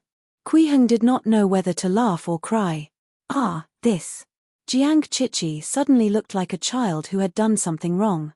She lowered her head and explained softly, although I haven't eaten, there will always be a warm feeling in my stomach, making me not feel hungry. Ah. As she spoke, she suddenly let out a cry, her face slightly red. She looked at Kui Heng and said, Big brother immortal, that warm current is coming out again. It's everywhere in my stomach. It's so warm. Why don't you touch it? 19. The little girl pointed at her stomach as if she wanted to prove that she wasn't lying. 1. That is the residual spirit energy from the bowl of noodles you ate earlier. It won't last long. Kui Heng ignored the ignorant girl's actions. Let's go. Let's eat first, then I'll teach you swordsmanship. 1. Oh, all right. Jiang Chichi nodded obediently and followed behind Kui Heng. Since Kui Heng had already been treated as big brother immortal by the little girl, he was no longer worried about scaring her. He called out the yellow-scarved strongman and got him to make 2 sets of breakfast. Naturally, the appearance of the yellow-scarved strongman attracted Jiang Chichi's exclamations. When the yellow-scarved strongman started cooking, it attracted all the attention of the little girl. After all, it was rather amusing to see a 3-meter-tall, muscular man cooking. 8. After breakfast. Kui Heng brought Jiang Chichi to his usual cultivation chamber. Although it was called a chamber, it was actually more than 70 square meters in size. It was huge. It was enough for him to impart sword techniques. The sword technique I'm imparting to you is called the Immortal Dawn Sword Art. As long as you cultivate it diligently, you'll have a chance to slash out a strike that isn't inferior to the strike I swung yesterday. 2. Kui Heng briefly introduced the Immortal Dawn Sword Art, and then he said in a low voice, once this sword art is passed down to you, you'll be my only successor in your world. Can you pass down this sword art? And will you be able to remember and carry out your words from before to help some people and change some things? 4. I can. Big brother immortal. Jiang Chichi said firmly, her eyes filled with determination. I will.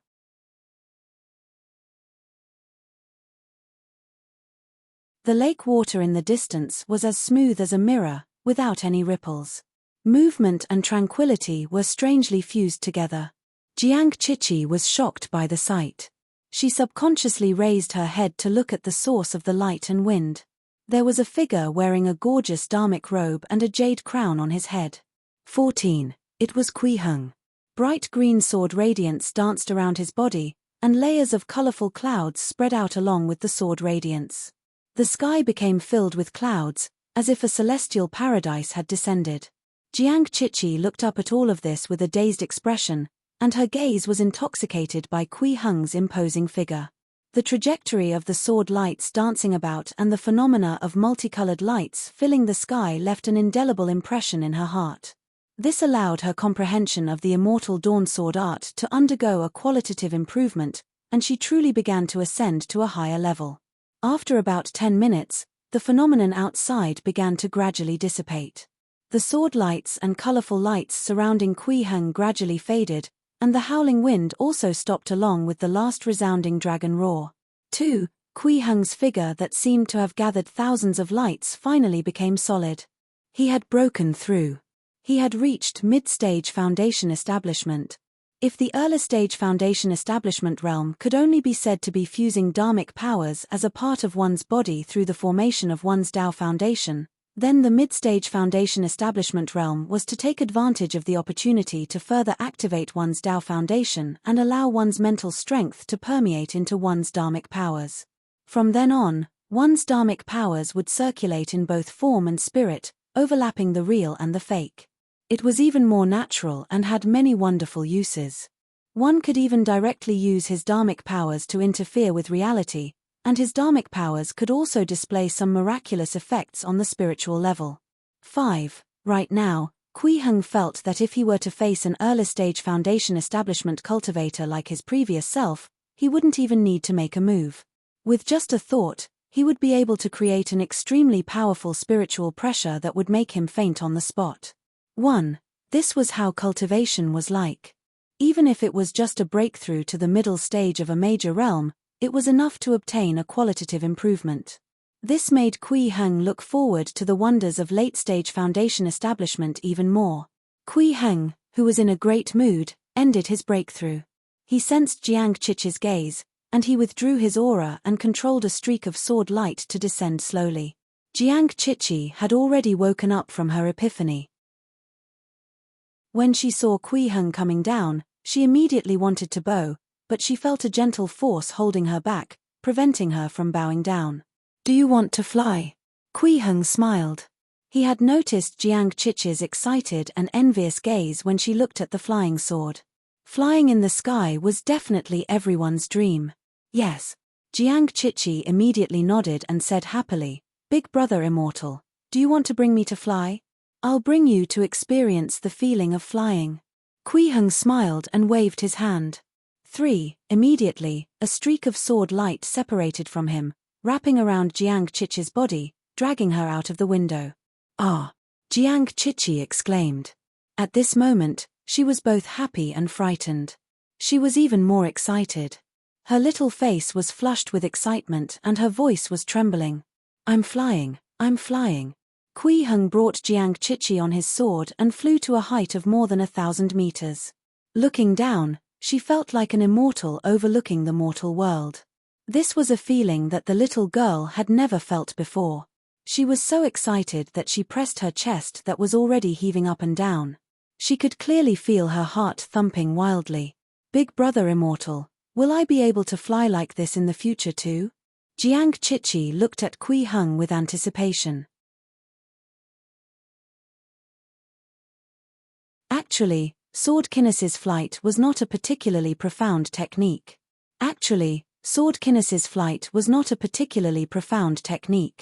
After Kui Heng deduced the sword kinesis technique, he realized that he only needed dharmic powers of the 7th layer of the Qi refinement realm to refine a suitable flying sword. Then, he would be able to let the sword light wrap around his body and carry him through the air. As for the sword kinesis flight in novels that cultivators used to fly by transforming a flying sword into a large platform the size of a door, no matter how he thought about it, it was a little ridiculous. 6. Could it be that immortal cultivators had to prepare 2 flying swords before they could use them to attack when they flew? However, the technique of letting sword light circle around him and carry him into the sky was actually just a minor technique akin to floating in the air. Even if he flew at full speed, he would not be able to reach the speed of sound. It was not fast. In order to truly transform into sword light, break through the sound barrier, and enter and exit the nether realm freely, one had to reach the early stage foundation establishment realm first.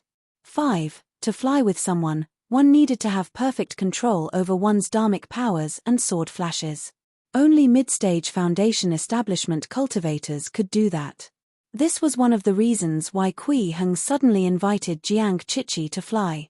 On one hand, he could use this opportunity to familiarize himself with the characteristics of mid-stage foundation establishment cultivators.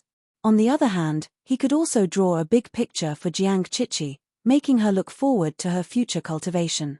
Just like himself, after experiencing the wonders of mid-stage foundation establishment, he immediately developed a strong desire to attain late-stage foundation establishment. This anticipation was very important to a cultivator. Since he had imparted swordsmanship to Jiang Qiqi, it was only natural for him to bring out his expectations for her future. From the looks of it, the results were pretty good. Faced with Jiang Qiqi's question that was filled with anticipation, Kui Heng nodded with satisfaction and said with a smile, "Of course you can. So long as you cultivate the immortal dawn sword art earnestly, you'll be able to rely on your own strength to fly up into the sky one day." "That's great.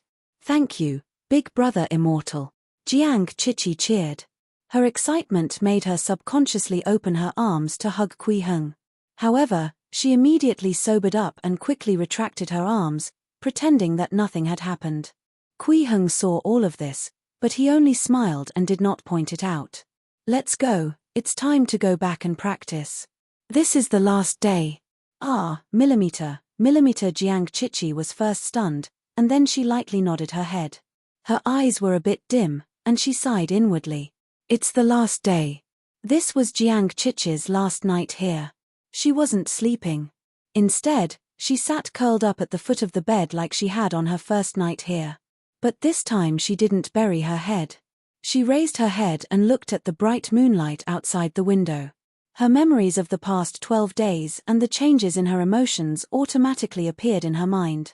From the initial unease and fear, to the peace and anticipation that followed, to the reluctance to part. It feels like a dream. Jiang Chichi's bright eyes reflected the bright moonlight as Kui Heng's voice appeared in her mind. The corners of her lips curled up unconsciously as she whispered with a faint smile. Big brother immortal, it was you who changed me. I will definitely cultivate the immortal sword art that you taught me painstakingly and do my best to pass it down so that everyone in the world will know the prestige of the immortal dawn sword art. I will also fulfill my dreams and promises. I will travel the world, roam the martial world, help those who need help, and change things that should be changed. 1. I will never let you down. 10. In the end, she clenched her fists tightly with a firm gaze. On the last day, Kui Heng didn't guide Jiang Chichi any further. Instead, he brought her on foot to walk around the beginner's space. This was Jiang Chichi's request. She wanted to imprint this dreamlike place in her heart. Before they left, Kui Heng suddenly raised his hand and lightly pressed the spot between Jiang Chichi's brows. 1. Big brother immortal, what are you doing? Jiang Chichi asked curiously as she felt the touch of Kui Heng's fingertips. Her face was slightly red. 1. A gift for you. Kui Heng smiled. A strand of his dharmic powers passed through the space between Jiang Chichi's brows, entering her soul sea, condensing into a streak of multicolored light. This ray of light was like an amalgamation of information, floating in Jiang Chichi's sea of consciousness. Wow, it's so amazing. Jiang Chichi's big eyes flickered. What is this? She could feel the glow in her mind. She only felt that it was gorgeous and colorful, extremely beautiful and special. This is a heart mark. Kui Heng withdrew his finger and explained. This ball of light is actually my understanding and comprehension towards the immortal dawn sword art. I used my dharmic powers to condense this information into a ray of light and placed it within your sea of consciousness.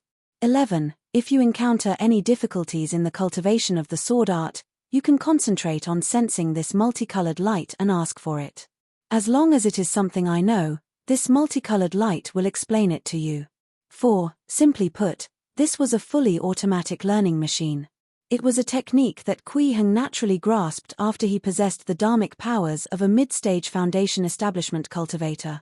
7. So formidable. Thank you, big brother immortal. Jiang Chichi was delighted and excited. She could even sense Kui Heng's aura from this ball of light. At this moment, a faint golden light suddenly appeared on the little girl's body. An attractive force that came from an endless distance appeared, as if it wanted to bring her to a faraway place. 1. Jiang Chichi's expression became a bit flustered, as if she suddenly thought of something. She hurriedly asked, Big brother immortal, will this multicolored light continue to exist after I leave? After you completely grasp the immortal dawn sword art, this ball of light will naturally vanish. Kui Heng smiled and said, with your natural talent, you'll be able to attain it very quickly. He thought Jiang Chichi wanted a clear indication of her cultivation progress. 1. Jiang Chichi fell silent. At this moment, her entire body was wrapped in golden light, about to disappear. At this moment, the little girl suddenly opened her arms and shouted, Big brother immortal, can I hug? 4. Before she could finish her sentence, she had already disappeared from the spot and left the world. 6. It was even to the extent that she didn't even have the chance to finish speaking. Kui Heng watched as the golden light disappeared. 1. Actually, under the intense golden light, he could no longer see Jiang Chichi's figure, let alone move. Even the last sentence that was left unsaid was muffled and unclear. Jiang Chichi had left. After sending off the second guest, The beginner's space returned to its usual tranquility. And loneliness. 1. Just like the past 90 years. Kui Heng did not move. He stood there for an entire day. 3. The next morning. The yellow-scarved strongman followed Kui Heng's orders as usual, like a few days ago. He prepared 2 bowls of soup noodles and placed them on the table as breakfast. 6. After Kui Heng woke up, he came to the dining room. When he saw the 2 bowls of noodles, he was slightly taken aback. Following that, he shook his head gently and said to the yellow-scarved strongman, "From tomorrow onwards, just prepare 1 bowl. From now on, I'll be alone." 8. However, he still picked up a pair of chopsticks and placed them on the bowl opposite him. 9. Kui Heng felt a little melancholic as he returned to his solitary life. Kui Heng felt a little melancholic as he returned to his solitary life. After all, before Hong Fugue came here, he had only lived here for 10 years. But prior to Jiang Chiche's arrival, he had already lived here alone for 90 years. Thus, the feeling they gave Kui Heng was very different. In these 90 years of lonely life, he had not spoken a single word for 30 years. 3. He had almost forgotten the feeling of living as a human. It was precisely Jiang Chiche, this guest who accidentally entered this place, that allowed him to regain his experience as a human. It allowed Kui Heng to clearly realize that he wasn't an extraordinary immortal, but someone with flesh and blood and emotional fluctuations. 1. In fact, this was what he hoped for. Cultivators could obtain great strength and longevity, but he did not want to become a heartless, emotionless, and ignorant piece of rock. 1. Living a long life did not mean that one should become a piece of fossil. Life also required fun. 2. Because of this, Kui Heng changed his cultivation method. In the past, he would only meditate and cultivate according to the routine. He would absorb spiritual energy to refine into dharmic powers to nourish his soul.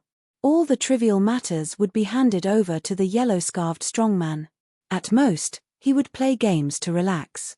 He would hardly notice any changes in the aspect of human nature. In such a life, cultivation was the most important thing. It took up more than half of the day. 2. It was practically a self-imposed isolation. Kui Heng did not intend to continue living like this. He felt that besides cultivating hard, he should also work hard on another aspect. 1. Letting himself retain the feeling of being a human, and preserve the mental state of being a living person. Hence, Kui Heng started to regulate his work and rest. He would work at sunrise and rest at sunset. He cooked and cleaned every day. He even plowed a new patch of field in his farm and started to grow his own crops and vegetables.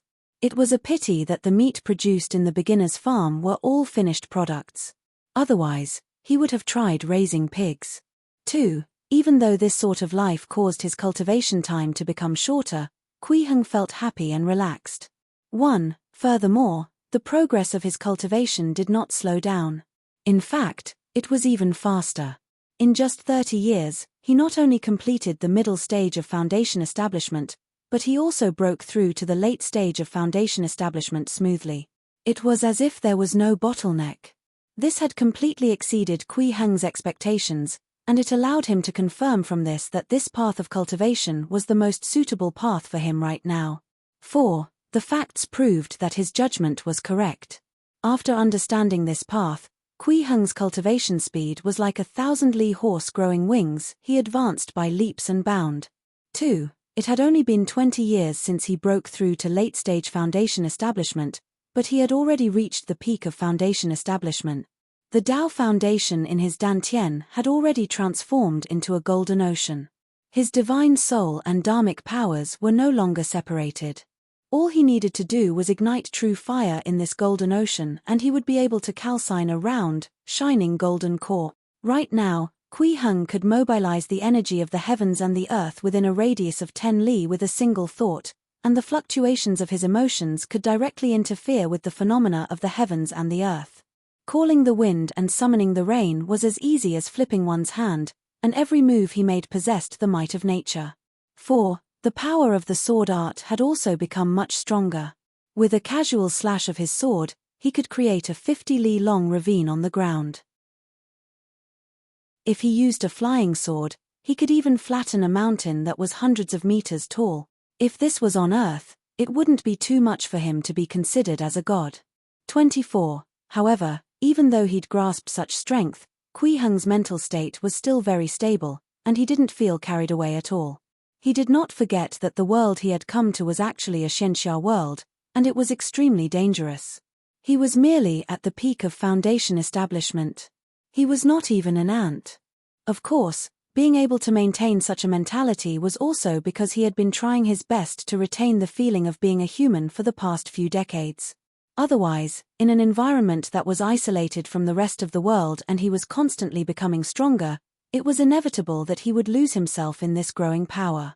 In turn, he would develop wishful thinking and forget about caution. 1. Before Jiang Chichi came, he already had this kind of mentality. Fortunately, he managed to restrain himself in time. No matter what, I must never forget my situation. Kui Heng warned himself in his heart.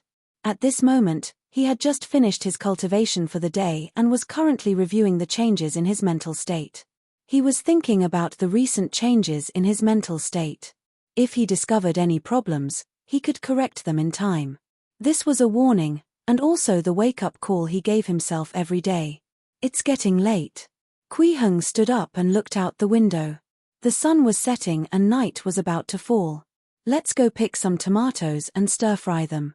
In the blink of an eye, he'd prepared dinner for himself, just like half a year ago.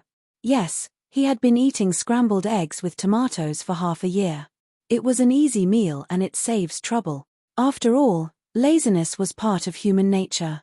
5. However, when Kui Heng arrived at the vegetable garden he was cultivating, he suddenly felt that the weather had changed. Even the clouds in the sky were dyed with a strange purple-red color. Looks like it's time to add another dish. His lips curled into a smile. It didn't matter if he only ate one dish, but if it was used to treat guests, there had to be more variations. Well, I'll just add a plain omelette. It's not bad either. What's going on? Wasn't I just studying at home? Pei Qingshu frowned and looked around, his expression uncertain. I was brought to this completely unfamiliar place in the blink of an eye. What kind of mystical ability is this? Unbelievable. 3. Although he came from an extraordinary background and was experienced and knowledgeable, the current situation had already completely exceeded the scope of his knowledge, and he was unable to comprehend it. Even the legendary Immortal Almighty could not do such a thing. 4. The most important thing now is to figure out where this place is, who brought me here, and what their purpose is. Pei Qingshu calmed himself down very quickly. He turned the wheelchair around and tried to move. His legs were disabled. He could only sit in the wheelchair. An unfortunate incident in the past had caused this 13-year-old youth to lose the qualifications to stand on his own legs. However, it had also caused him to be much calmer than his peers when he encountered an emergency. 8. Pei Qingshu wheeled himself through the forest and followed a path that was obviously taken by someone. Soon, he found a vegetable garden. He saw a youth dressed in coarse linen clothes, currently picking vegetables in the garden, a peasant youth? But before he could ask, the young farmer seemed to have sensed his gaze and stopped what he was doing. He turned around and threw a red fruit over. What is this? Pei Qingshu held this red fruit with a stunned expression. With his status, he had actually never seen this fruit before. Something that will let you stand up, the young farmer said with a smile. 15. Kui Heng looked at this new guest with interest. Actually, when Pei Qingshu came to this world, he had already noticed it. Compared to Hong Fugue and Jiang Chichi, this youth with crippled legs was not much older. However, he was the calmest among them. Furthermore, he was dressed luxuriously and was calm in the face of adversity. His thoughts were clear, and it was obvious that he came from an extraordinary background. Perhaps he could gain something different this time. At this moment, Pei Qingshu was also sizing up Kui Heng. As someone from an extraordinary family who had seen many things, he felt that this peasant youth in front of him was somewhat special. He seemed to be filled with confidence. This was completely different from the farmers he had seen at home. If that's the case, does he know about the situation here? Pei Qingshu calculated in his heart, feeling that this was very possible. Therefore, he carefully held the tomato in his hand and considered it very seriously. He then put on an innocent expression and opened his eyes wide to look at Kui Heng, asking, "Brother, do you know where this is?" Why am I here?" 3. A 13-year-old boy could actually still act cute. 7. This was especially true for Pei Qingshu, who had lived an extravagant life since he was young. His facial features were gentle and his appearance could be considered handsome. His conditions were even better. It wouldn't be a problem for him to be a young idol on earth. It was easy to lower one's guard by putting on a pitiful appearance. But when Kui Heng saw the situation, he instantly laughed out loud. He left the vegetable garden and turned to walk towards the villa. At the same time, he waved his hand and said, "Come and find me when you've thought about how you want to speak." 5. After a while, he was gone. Pei Qingshu could only sit on the wheelchair in a daze. His expression slowly darkened as he thought to himself, "What's going on? Who is this person? Why was I brought here? Could it be that the imperial family is going to make a move on my Pei family again? But I'm no longer the me from 2 years ago. I'm just a cripple now. What's the point of capturing me? Besides, if the royal family of the Great Zhou dynasty really had such a great divine power that could take people away in the blink of an eye, there would be no need for them to behave so secretly. They could have just made a full-scale move." 1. He thought about it for a long time, but he could not figure out why he was brought to this strange place. If there was no reason, did it mean that it was just an accident? Could it really be an accident? That person just now had an extraordinary aura. He's definitely not ordinary. 1. Pei Qingshu looked at the villa and thought to himself, this house has such a unique design, completely different from the Great Zhou dynasty. He doesn't seem to have any ill intentions, and this fruit. He lowered his head to look at the tomato in his hand. He was tempted. After all, this might be his only chance to stand up again. He had been sitting in a wheelchair for 2 years and had been a cripple for 2 years. He had had enough. Did I accidentally enter a paradise and encounter an immortal opportunity? Pei Qingshu's mind was full of thoughts as he looked at the tomato in his hand uneasily. 1. He had heard many legends about entering the paradise of the immortal realm and obtaining immortal serendipity, but he had never believed them. He felt that there was no such thing as a pie falling from the sky. 1. However, this was the only explanation for the current situation. Thus, after hesitating for a while, Pei Qingshu took a deep breath, held up the tomato, and bit down. Facing such a great divine arts practitioner, a cripple like him had no way of escaping. He might as well eat this immortal fruit and see if there was any chance of turning the tables. The sweet and sour juice entered his mouth and refreshed his heart. Pei Qingshu was amazed. He had never eaten such fresh and delicious fruits before. Soon after, he felt a cool and refreshing aura rise from his dantian. In the blink of an eye, it flowed through the meridians on his upper body, instantly repairing his broken meridians. Immediately after, this aura surged towards his legs, and a numb and itchy feeling rose up. He was pleasantly surprised. In the misfortune 2 years ago, his kneecap was dug out and his legs had lost all feeling, as if they didn't exist at all. 10. He could actually feel his legs now. A moment later, Pei Qingshu felt the numbness and itchiness on his legs gradually dissipate, replaced by a firm and strong feeling. He seemed to be able to stand up now. Have my legs recovered?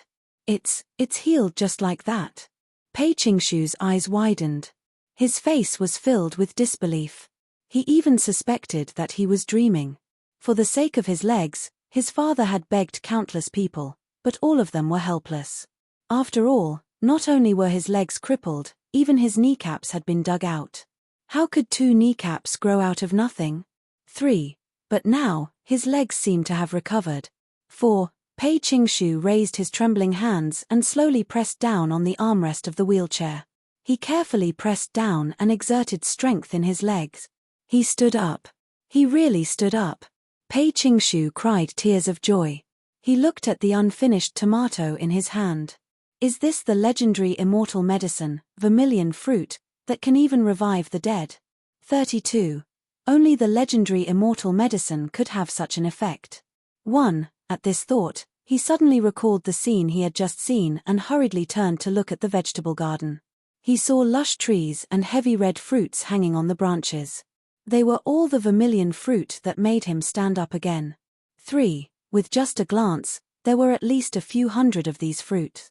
Moreover, there were not only vermilion fruits in the vegetable garden, but also many fruits that he had never seen before. They were probably all extraordinary immortal precious medicines. Oh my God, there are so many immortal medicines. Pei Qingshu was incomparably shocked, and his heart was overwhelmed with shock. Even all the immortal sects in the world added together don't have so many immortal medicines and spirit herb. At this moment, he suddenly understood why that person had laughed. An existence that could possess so many immortal medicines was definitely an extraordinary and transcendent supreme expert. The powerful beings from the immortal sects, the masters of the aristocratic families, and the nobles were all far inferior to this person. He actually wanted to get information from such a big shot. He was simply dreaming. 2. Did I encounter an immortal serendipity? Pei Qingshu was extremely excited. He wished he could rush over to see Kuiheng right now, but as soon as his feet moved, he felt that his current appearance was inappropriate. Thus, he stopped and tidied his clothes and appearance. Then, he knelt on the ground respectfully and kowtowed, shouting, "Linjiang of Great Jew's Pei clan's disciple Pei Qingshu seeks an audience with immortal venerable." 7. At this moment, Kuiheng's eyes were closed and his expression was calm. It was as if he hadn't heard Pei Qingshu's voice outside. Suddenly, he opened his eyes and looked out the window. The ripples that had suddenly appeared in the sky and had returned to normal, turned turbid again. Following that, a petite figure appeared out of thin air, passed through the clouds, and fell down. 4. 2 people actually came within one day? Kuiheng was slightly surprised. When Kuiheng noticed the change in the sky, Pei Qingshu, who was outside, also saw the situation in the sky. When Kuiheng noticed the change in the sky, Pei Qingshu, who was outside, also saw the situation in the sky. Just in time to see that petite figure pass through the clouds and fall rapidly. Falling from such a height would probably turn this person into meat paste on the spot. But at this moment, Pei Qingshu suddenly saw a cloud rapidly condense. It actually flew under that figure and lifted her in the air, before slowly descending. It was actually a little girl. She looked about 8 or 9 years old. 8. The little girl was wearing a yellow dress embroidered with silver thread. The workmanship was very exquisite, and there were all kinds of gold, silver, and jade accessories hanging on her body. Clearly, she came from an extraordinary background as well. 1. What Pei Qingshu was most concerned about was the hairpin on the little girl's head. It was a branch carved from warm jade. There were 9 plum blossoms on it, and they were stuck in the little girl's hair. 1. Plum blossoms jade hairpin. Only the princess of the Great Jew had the right to wear such a special hairpin. Furthermore, not every princess could wear it. It could only be worn after the emperor bestowed it. There were also differences in the number of plum blossoms on the jade hairpin. According to the shape and form, it was divided into 3, 6, and 9. The more there were, the more favors they received. And in the entire Great Jew, there was only one princess that could obtain the 9 plum blossoms jade hairpin. Princess Yong'an, Li Mingqiong. It's her. Killing intent flashed across Pei Qingshu's eyes. He knew that his legs were crippled because of Princess Yong'an. At this moment, Li Mingqiong was still sitting on the cloud. After she looked around, she realized that she had been silently taken away from the palace. She immediately felt extremely shocked. Who had the ability to take her away silently? That was the imperial palace, the place with the highest security in the world. Who are you? Li Mingqiong noticed Pei Qingshu and jumped down from the cloud. She asked warily, "Did you bring me here?" But as soon as she said this, she felt that something was wrong. That was because Pei Qingshu was kneeling. There was mud on his palms and sleeves. It was obvious that he had just paid his respects. And the direction of his bow. Was it that strange-looking house? Li Mingqiong looked curiously at Kuiheng's villa. Although the girl was only 9 years old, her intelligence and observation skills far exceeded that of ordinary people. Is there an immortal here? 6. Li Mingqiang bowed respectfully towards the villa as well. As a princess, she knew very well how powerful some hidden immortals were. To be able to ignore the guards of the palace and bring her to this unfamiliar place in an instant, only an immortal could do that. And this person was definitely no ordinary immortal. As expected of Princess Yong'an, the one who received the most royal favor. You don't even pay proper respects to an immortal venerable. Pei Qingshu sneered. Immortal venerable? Li Mingqiang looked at Pei Qingshu in confusion. She sized him up and her expression immediately turned cold. So you are a direct descendant of Lin Jiang's Pei family. I recognize your clothes. By the way, is your family's young master Pei Qingshu dead yet? Although this girl was young, her words were filled with murderous intent.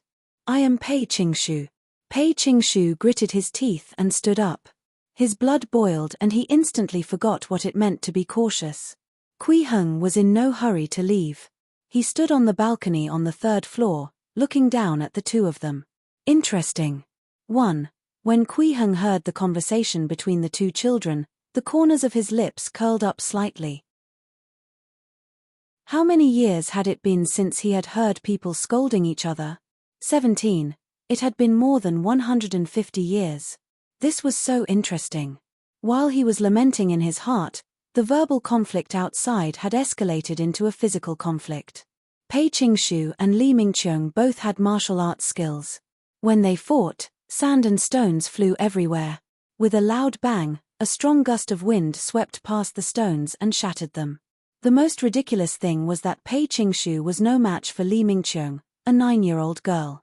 He was beaten to the point where he could not retaliate at all. Return my brother's life, Li Mingqiang shouted in a low voice. Her eyes were filled with killing intent as she raised her fist and was about to smash it towards Pei Qingshu's head. 2. HMPH. Just then, a cold snort boomed out like thunder. 4. At the same time, the clouds in the sky seemed to be attracted by an invisible force, blocking out the sunlight and making the sky darken. It was like the wrath of the heavens. Li Mingqiang immediately woke up and the murderous intent in her eyes disappeared quickly. She hurriedly bowed towards the villa respectfully. Great Jews Li Mingqiang greets immortal venerable. Having escaped death, Pei Qingshu felt a lingering fear and hurriedly bowed. Thank you for saving my life, immortal venerable. The wrath of an immortal caused even the skies to change color. 1. This was undoubtedly an immortal's technique, an immortal's divine power. 1. The two of them bowed and kowtowed respectfully, but did not receive any response, nor did they see any figures. However, none of them dared to act impudently anymore. They didn't even dare to get up. They all knelt there respectfully, waiting for the immortal venerable to reply.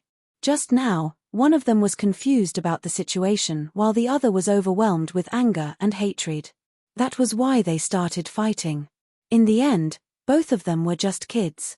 And after hearing that cold snort, they completely realized how powerful the owner of this place was. 3. Even the mighty figures from the immortal sects could not change the weather with just a snort. This was really an immortal venerable. 2. At this moment, Kui Heng fell into deep thought. These two kids were different from Hong Fugue and Jiang Chichi. This time, one of them was from an aristocratic family, while the other was a princess. Furthermore, both of them possessed decent martial arts skills. According to Kui Heng's standards, their strength was at least equivalent to the level from the 2nd to the 3rd layer of the Qi refinement realm. Considering the age of these two, possessing such strength was already very surprising. What kind of world did they come from and what kind of martial arts did they cultivate? This was what Kui Heng wanted to know more. Especially the latter. Now that Kui Heng had reached the peak of the foundation establishment realm, his Dao foundation had transformed into a golden ocean. However, he had no idea how to ignite true fire, much less use true fire to calcine this sea into a golden core. 4. If the two of them came from a certain martial arts world or cultivation world, perhaps they could provide him with some inspiration and find a way to ignite his true fire. However, these two people had extraordinary backgrounds and were knowledgeable. If they were really from a high-level world, it would not be easy for him to use the identity of an immortal venerate to get information from them with his mere peak foundation establishment cultivation. Therefore, Kui Heng was not in a hurry to show his face, nor did he show much of his abilities. Let the two children kneel outside for a night first. 1. TSK, Fugue, and Chichi are still the best. Kui Heng could not help but sigh. 3. Maybe it was because of their respect for the immortal venerable, or maybe it was because both of them had something to ask of him. Pei Qingshu and Li Mingqiong obediently knelt outside the villa for an entire day and night until the next morning. 1. Finally, Kui Heng walked out. However, he did not look at the two of them. Instead, he carried a basket to the yard to pick the vegetables as usual. Pei Qingshu's eyes almost popped out after seeing Kui Heng's actions. This immortal venerable treated the immortal medicine vermilion fruits like ordinary fruits. He simply threw them into the basket and returned to the villa. Is this the life of an immortal venerable? That was an immortal medicine that could revive the dead. He treated them so casually. As for Li Mingqiong, her attention was on Kui Heng's actions. As an extremely talented martial arts genius, she felt that every move Kui Heng made seemed to contain the essence of martial arts. Whether it was his steps in the vegetable garden, the way he plucked the tomatoes, or the way he placed the tomatoes in the basket. In Li Mingqiong's eyes, they were all some kind of supreme martial art. 7. Her eyes sparkled. As expected of an immortal venerable, every movement was a great Tao. Get up. At this moment, Kui Heng's voice came from the villa. After a night of mental adjustment. Be it Pei Qingshu or Li Mingqiong, both of them were like obedient babies. 3. Even though they had gotten Kui Heng's permission to stand up, they did not dare to enter the villa directly. They waited for Kui Heng's permission before entering. Immediately after stepping into the villa, the artificial intelligence sprite that automatically greeted them shocked them immensely. Immortal artifact. Numinous treasure. The names of various treasures appeared in their minds. In their understanding, only immortal artifacts or spirit treasures possessed intelligence, could speak on their own, and could respond automatically to a person. This made Pei Qingshu and Li Mingqiong feel that Kui Heng was very unfathomable. They even guessed that he was an old monster that had survived from the ancient era to the mythical era. 1. After all, the might displayed by this immortal venerable, the Tao resonance contained in his every move, and this house that was suspected to be an immortal artifact, had far exceeded their understanding. As the eldest son of a top aristocratic family and the most favored princess of the current dynasty, the two of them had access to a wide range of information, but they had never heard of such a great figure in the world. Even those old seniors who were rumored to be living in seclusion within the great immortal sects were unable to compare to him. This was definitely an unknown supreme existence. Because of this, the two enemies reached a consensus. Coming here and meeting this immortal venerable was definitely an unparalleled immortal opportunity. It was a blessing that they had encountered after accumulating for countless lifetimes. Thus, Pei Qingshu and Li Mingqiong greatly treasured this opportunity, and they became extremely careful in their actions as they were deeply afraid of offending Kui Heng and losing this opportunity. When the two of them arrived at the villa, they didn't even dare to sit down without Kui Heng's permission. They stood at the corner of the wall like kids being punished.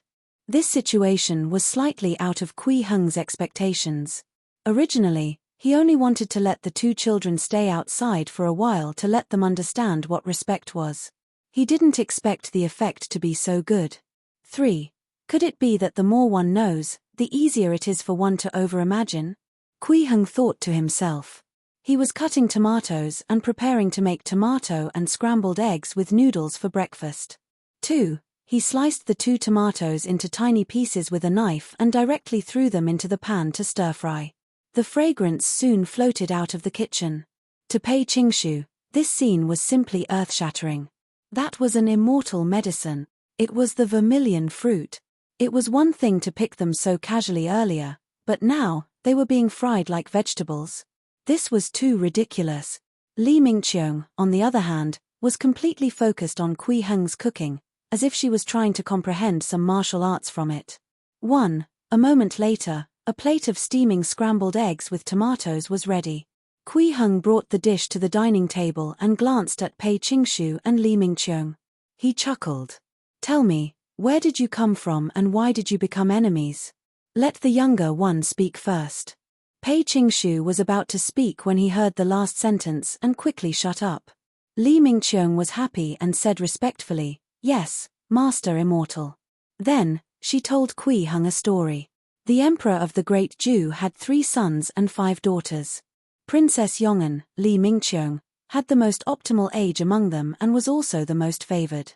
She was the only princess of the Great Ju dynasty who had received the gift of the 9 plum blossoms jade hairpin. She and 3rd Prince Li Mingcheng were born to the same mother.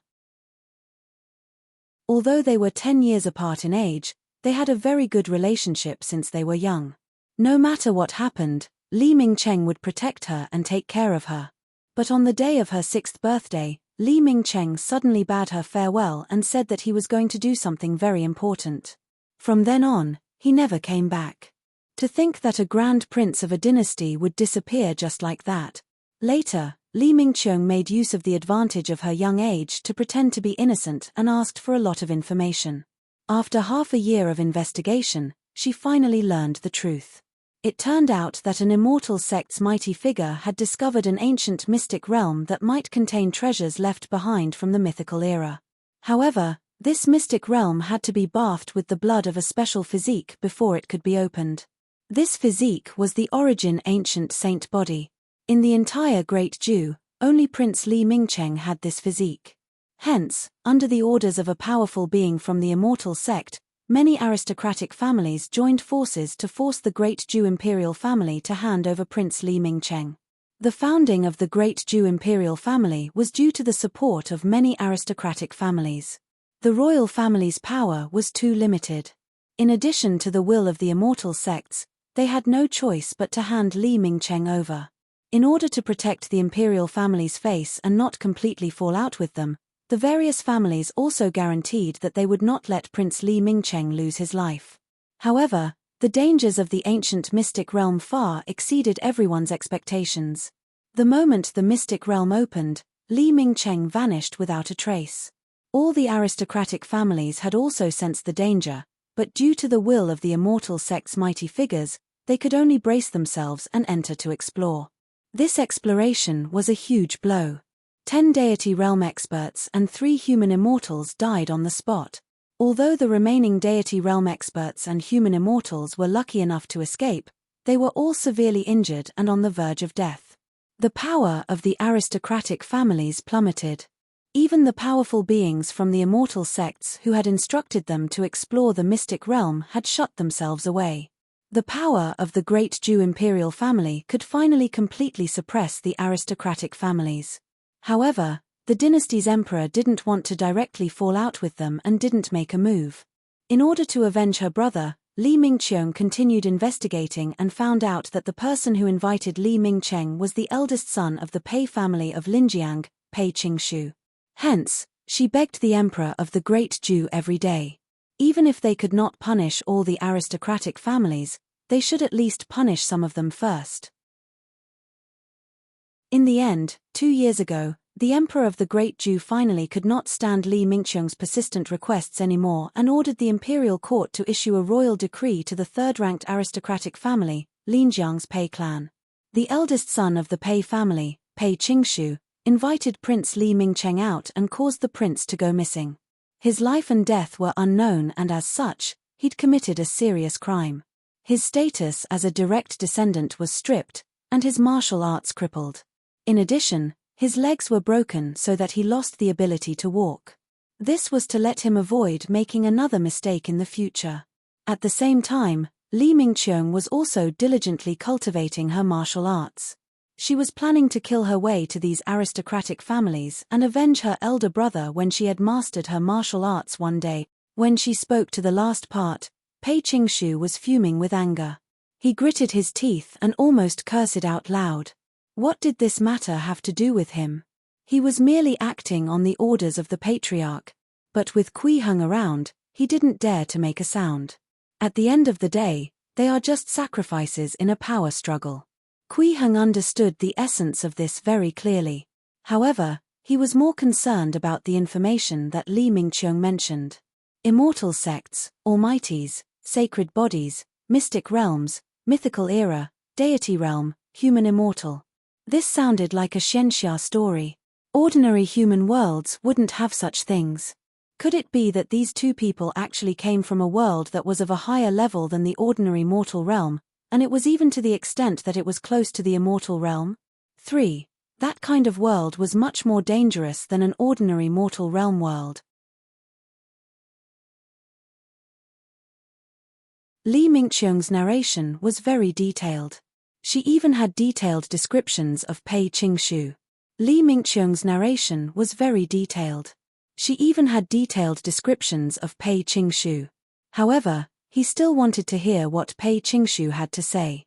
The overall situation was similar, but from Pei Qingshu's perspective, the details were different.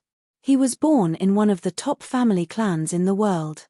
This generation's family patriarch was his father. He was the eldest son of the direct line of descent. He had studied martial arts since he was young, and had no intention of participating in battles. As for exploring the ancient mystic realm, it had nothing to do with him, who had not even stepped into the Xiantian realm.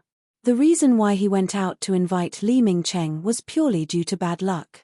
Because he was the only male in his teens in the families participating in the exploration.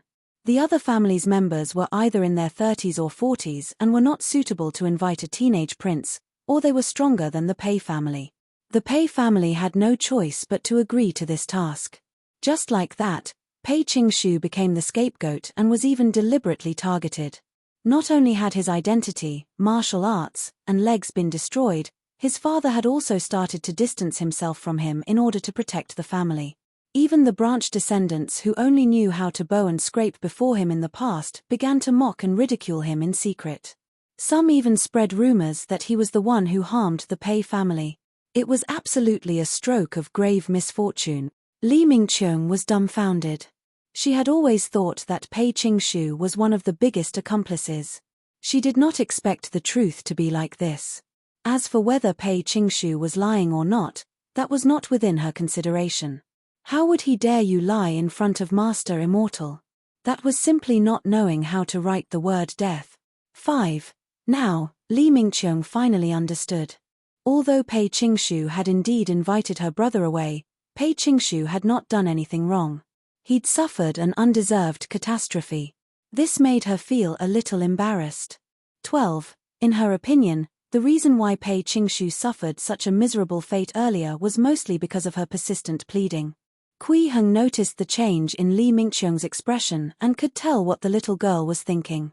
He smiled and shook his head but did not say anything.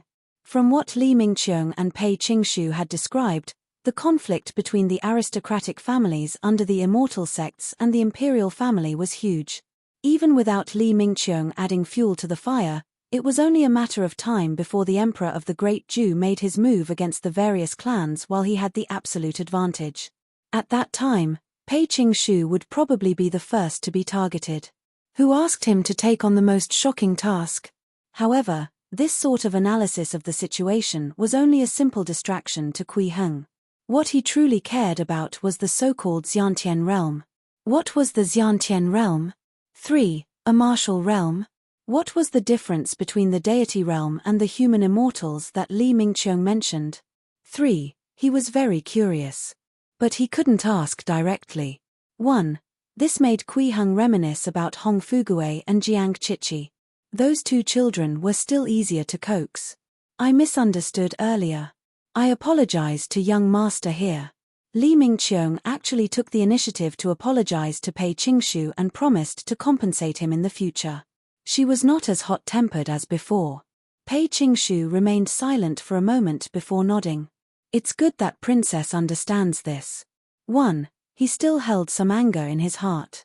This was very normal. 6. If there's any enmity or conflict, deal with it yourself once you leave this place. Kui Heng raised his eyes lightly and swept the two of them with his gaze before he said with a smile, "Your guests who'd arrived from afar, come have a meal with me." This could be considered as setting the tone for the next 10 days. Pei Qingshu and Li Mingqiong were pleasantly surprised when they heard this. They quickly thanked him and sat down. It could be seen that the only dish on the table was the one Kui Heng had cooked himself, and they didn't know what to do.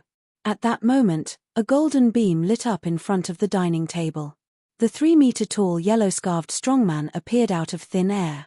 He bowed respectfully to Kui Heng. "Greetings, Master Immortal." Then, he stood up and waved his hand. A table of delicacies appeared in front of Pei Qingshu and Li Mingqiong. Then, he transformed into a golden light and disappeared. 2. Such a situation made the two children dumbfounded. Their faces were filled with disbelief, and their minds were completely stunned. They had never seen such a magical sight before. 1. What was that just now? That burly man had appeared out of thin air and then disappeared into thin air again. Even the powerful beings from the immortal sects probably did not have such capabilities. But from the looks of it, that burly man was only the immortal venerable's servant. Did this mean that even existences stronger than the immortal sects were only fit to be a servant for the immortal venerable? Following this thought, those great figures from the immortal sects didn't even have the qualifications to be immortal venerable's servants. Pei Qingshu and Li Mingqiong were shocked by their own thoughts. Their gazes towards Kui Heng became even more worshipful. Immortal Venerable was indeed an ancient existence that had existed since the legendary era. They could actually meet such a great person. What kind of immortal opportunity was this? 1. For a moment, they both had different thoughts. After encountering such a rare immortal opportunity, were they just going to talk and eat? But since Kui Heng did not say anything, they did not dare to open their mouths rashly. They could only sit upright and eat obediently. They did not even dare to drop a single grain of rice on the table. And they did not dare to touch Kui Heng's dish either. 1. After dinner, Kui Heng suddenly opened his mouth and said with a smile, "I've lived in seclusion and haven't entered the mortal world for a long time. I don't know what the Grand Jew is, nor do I know what an immortal sect or aristocratic clan is. I still have to thank you two little kids for informing me about the outside world." Hearing Kui Heng's words, Pei Qingshu and Li Mingqiong's first reaction was that Immortal Venerable was indeed an extremely ancient expert. Not only did he not know about Great Jew, he did not even know about the immortal sect. Those sects that controlled the immortal martial Dao had already considered themselves as immortal sects since ancient times. Their second reaction was to stand up immediately and refuse his thanks. How would they dare to let an immortal venerable thank them? But what Kui Heng said next made them feel overjoyed. They felt as if a huge pie had fallen from the sky and landed right in their mouths. "Since you've explained the situation outside to me, you can consider it as chatting with me to relieve my boredom. By right, I should give you some thanks." Kui Heng smiled and said, "But I'm all alone, and I don't have any treasures. Why don't all of you tell me what gifts you want? You can't refuse to accept it." 2. Thump. Li Mingqiong fell to her knees the moment his words rang out. The immortal martial arts techniques are controlled by the immortal sects. There's clearly a path to immortality ahead, but the people of the world are unable to pass through it. Immortal Venerable, please teach this junior the method to become an immortal. Princess Yong'an was extremely respectful as she bowed towards Kui Heng. 2. Pei Qingshu, who was standing at the side, was dumbfounded. He did not expect the other party to be so fast. He hadn't even thought of what to say. But she had actually finished speaking. The corners of Kui Heng's mouth curled up imperceptibly when he heard this, but he didn't agree right away and asked instead, "Why do you want to become an immortal? Only by becoming an immortal can one live forever." Li Mingqiong's gaze was firm as she said, "This junior heard from my royal father that if a member of the imperial family dies, the corresponding soul lamp in the palace will be extinguished. Although my elder brother had disappeared without a trace, his soul lamp was not extinguished. He is still alive." 7. I don't know where he was sent to by the door of the ancient ruins, but I will wait for him. I want to obtain the immortal technique not to become an immortal, but to wait for his return in this mortal world. 1. This time, it was Kui Heng who fell silent. Good Lord. This little girl probably had the bearings of a great emperor. 2. However, he still didn't forget his objective. After calming himself down, he said with a smile, "There is nothing wrong with seeking a path to immortality. It is just that even yellow sands have transformed into clear waters, and oceans have turned into mulberry fields. I have been isolated from the mortal world for a long time, and the methods I cultivate are already different from the present. They are not necessarily suitable for you. 2. This junior will tell you what I know about my world's martial arts right now," Li Mingqiang said without thinking, as if she had already thought of a plan. 1. In that case. Kui Heng nodded lightly and said with a smile, "That's fine too." 7. In Li Mingqiang's opinion, it was fine even if an ancient existence like Immortal Venerable did not understand their world's current martial path. In Li Mingqiang's opinion, it was fine even if an ancient existence like Immortal Venerable did not understand their world's current martial path. The high-level immortal martial techniques controlled by the immortal sects were probably not much better than infants juggling in front of a supreme existence like Immortal Venerable. 1. Thus, as long as the Immortal Venerable understood some information about her world's immortal martial techniques, he could deduce the corresponding profound methods. 2. That was the way that things worked when one operated from a strategically advantageous position. Thus, Li Mingqiang practically told Kui Heng everything she knew about her world's martial arts, as well as everything she had learned. Before this, Pei Qingshu had already sensibly left the villa. The martial arts information that Li Mingqiang wanted to talk about would definitely include the imperial family's martial arts. This was not something he could listen to. What he did now was to show that he understood the rules. At the same time, it was also to pave the way for him to seek out immortal spells. He also did not want Li Mingqiang to hear about the Pei family's martial arts. 4. Li Mingqiang respectfully explained the martial arts knowledge she knew. Regardless of whether it was the general name of her realm or the specific cultivation method, she told him everything in detail. There were even some rumors that could not be identified. Amongst them, Kui Heng was most concerned about her world's system of classifying martial arts. And some cultivation concepts. According to Li Mingqiang, the immortal martial techniques in her world were divided into the 21 levels of the immortal and mortal realm. There were 12 mortal realms. Form refining, internal nurturing, qi sensing, qi accumulation, tendons transformation, marrow's purification, qi condensation, qi transformation, profound gate, xiantian, inner world, divine treasure. 3. Under normal circumstances, it would take at least 3 to 5 years to cultivate to qi sensing, and it would take 10 years of hard work to reach qi accumulation. To be able to attain tendon's transformation realm before the age of 30 was already enough for a person to be considered an expert. Li Mingqiang had stepped into the marrow's purification realm at the age of 9. She could be said to be extremely talented. 1. An immortal sect mighty figure had once commented that she had a chance of stepping into the Xiantian realm before the age of 50. Xiantian was the dividing line of the mortal world. As long as one reached the Xiantian realm, one would be able to refine Xiantian true qi, like a fish leaping over the dragon's gate. He would experience a transformation and his strength would increase tremendously. As for inner world, it was said to be a deeper cultivation of the Xiantian realm, allowing the Xiantian true qi to grow endlessly and never wane. After reaching grand completion of the inner world realm, it was said that one would be able to unlock the treasures within one's body and obtain all sorts of incredible magical powers. 3. This was the realm of divine treasure, also known as the deity realm. Therefore, the deity realm was the end of the 12 realms of the mortal world, and it was also known as the limits of the mortal world. Martial artists who could reach this realm were often given various titles. For example, perfected ones, heavenly masters, priests, etc. In some barbarian tribes, they were even respected as gods. Above the mortal realm were the 9 realms of the immortal realm.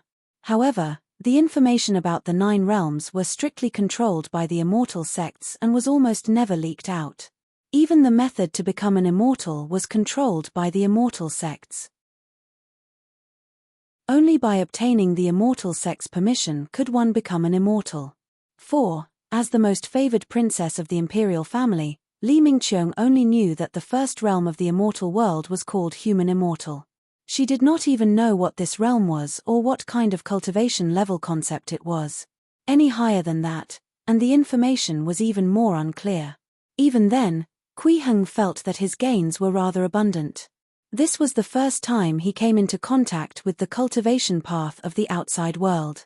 The immortal martial path was completely different from his immortal cultivation system. However, as Li Mingqiang's cultivation level was limited, she could only explain the details of her cultivation before she reached the Marrow's purification realm. As for Qi transformation, profound gate, and the realms after that, they were a little vague. Fortunately, she had some understanding of these realms and could describe some of the cultivation concepts and characteristics. However, the three realms of Xiantian, inner world, and divine treasure were rather mysterious. She even used words like supposedly. This made it difficult for Kui Heng to compare these cultivation realms with the immortal cultivation system's realms. Based on the strength that Li Mingqiang had displayed earlier, he could only temporarily believe that the Marrow's purification realm of the mortal realm was equivalent to the third level of Qi refinement. And after Qi condensation, compared to the Marrow's purification realm, one would receive an enormous increase in strength. Perhaps it could correspond to the fourth level of Qi refinement, and so on. The divine treasure realm corresponded to the ninth level of Qi refinement. The so-called human immortal is equivalent to the foundation establishment stage? Kui Heng guessed inwardly. It's indeed possible. Compared to the ninth layer of Qi refinement, experts at the foundation establishment realm have indeed undergone a comprehensive improvement in the level of life. As long as one breaks through to foundation establishment, whether it's the spirit, body, strength, or lifespan, everything will be completely different from before. It's not impossible to be called a human immortal. 1. Li Mingqiang's desire to become an immortal was also aimed at reaching the human immortal realm. With regards to this, Kui Heng was very experienced. Previously, relying on Jiang Qiqi's incomplete sword technique, he'd already created a sword technique that could allow one to reach the foundation establishment realm overnight. Now, he was already at the peak foundation establishment realm. His soul was powerful and his mind was agile. Coupled with the martial arts techniques that Li Mingqiang had described, it was absolutely easy to create an immortal martial technique that could be cultivated to the foundation establishment realm. However, Kui Heng did not explain directly. Instead, he smiled at Li Mingqiang and said, "Tomorrow morning, the yellow-scarfed strongman will bring you to the third floor. I will teach you an immortal martial technique that can allow you to enter the immortal stage." "Thank you, immortal venerable." Li Mingqiang was overjoyed and she quickly thanked him. "Call Pei Qingshu over." Kui Heng waved his hand.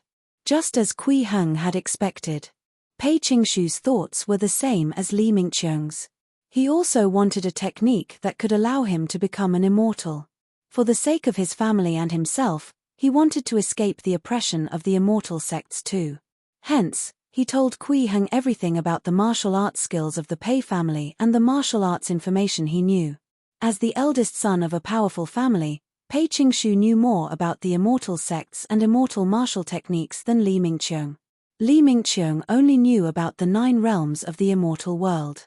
However, he knew that there were earth immortals and heaven immortals above the human immortal realm. He even said that heaven immortals could fly in the sky and burrow into the ground, and were omnipotent. 4. But that was all. Pei Qingshu did not know what the next 6 realms were. However, Pei Qingshu had a clearer understanding of the characteristics of the Qi transformation realm and the profound gate realm. His description of the Xiantian realm and inner world realm was also much more accurate.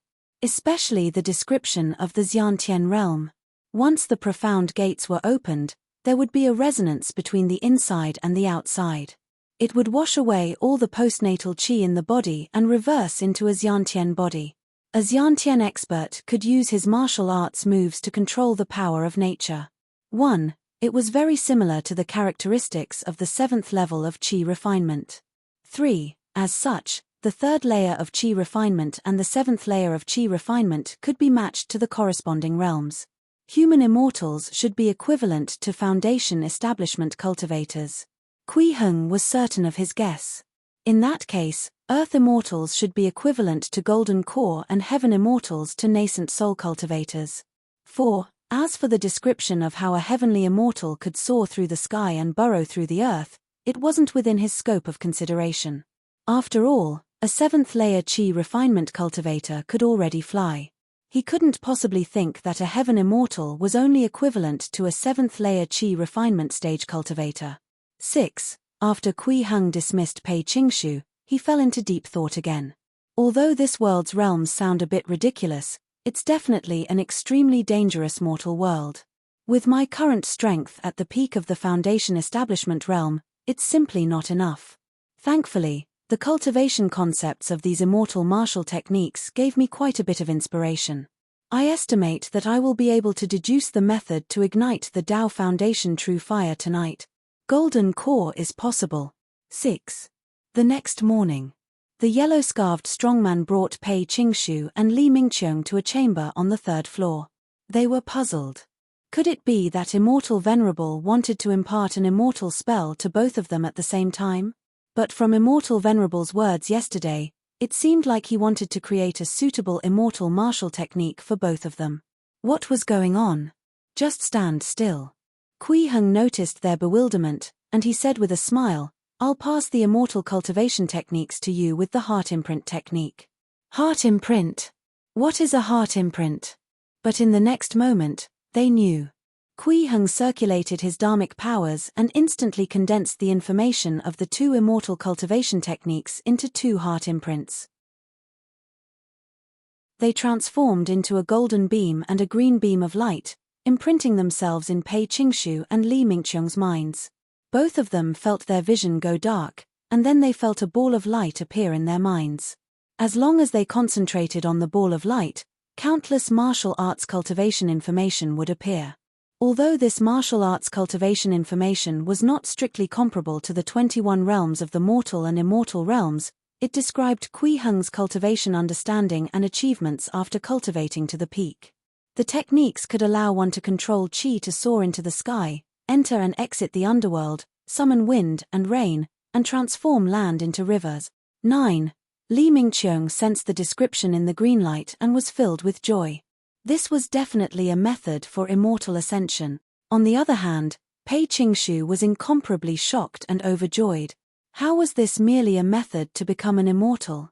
It was clearly a supreme heavenly book that pointed directly at the heavenly immortal Tao, flying through the sky with chi, entering and exiting the underworld, calling the wind and summoning the rain, transforming land into rivers. 1. Only the legendary heaven immortals could do it.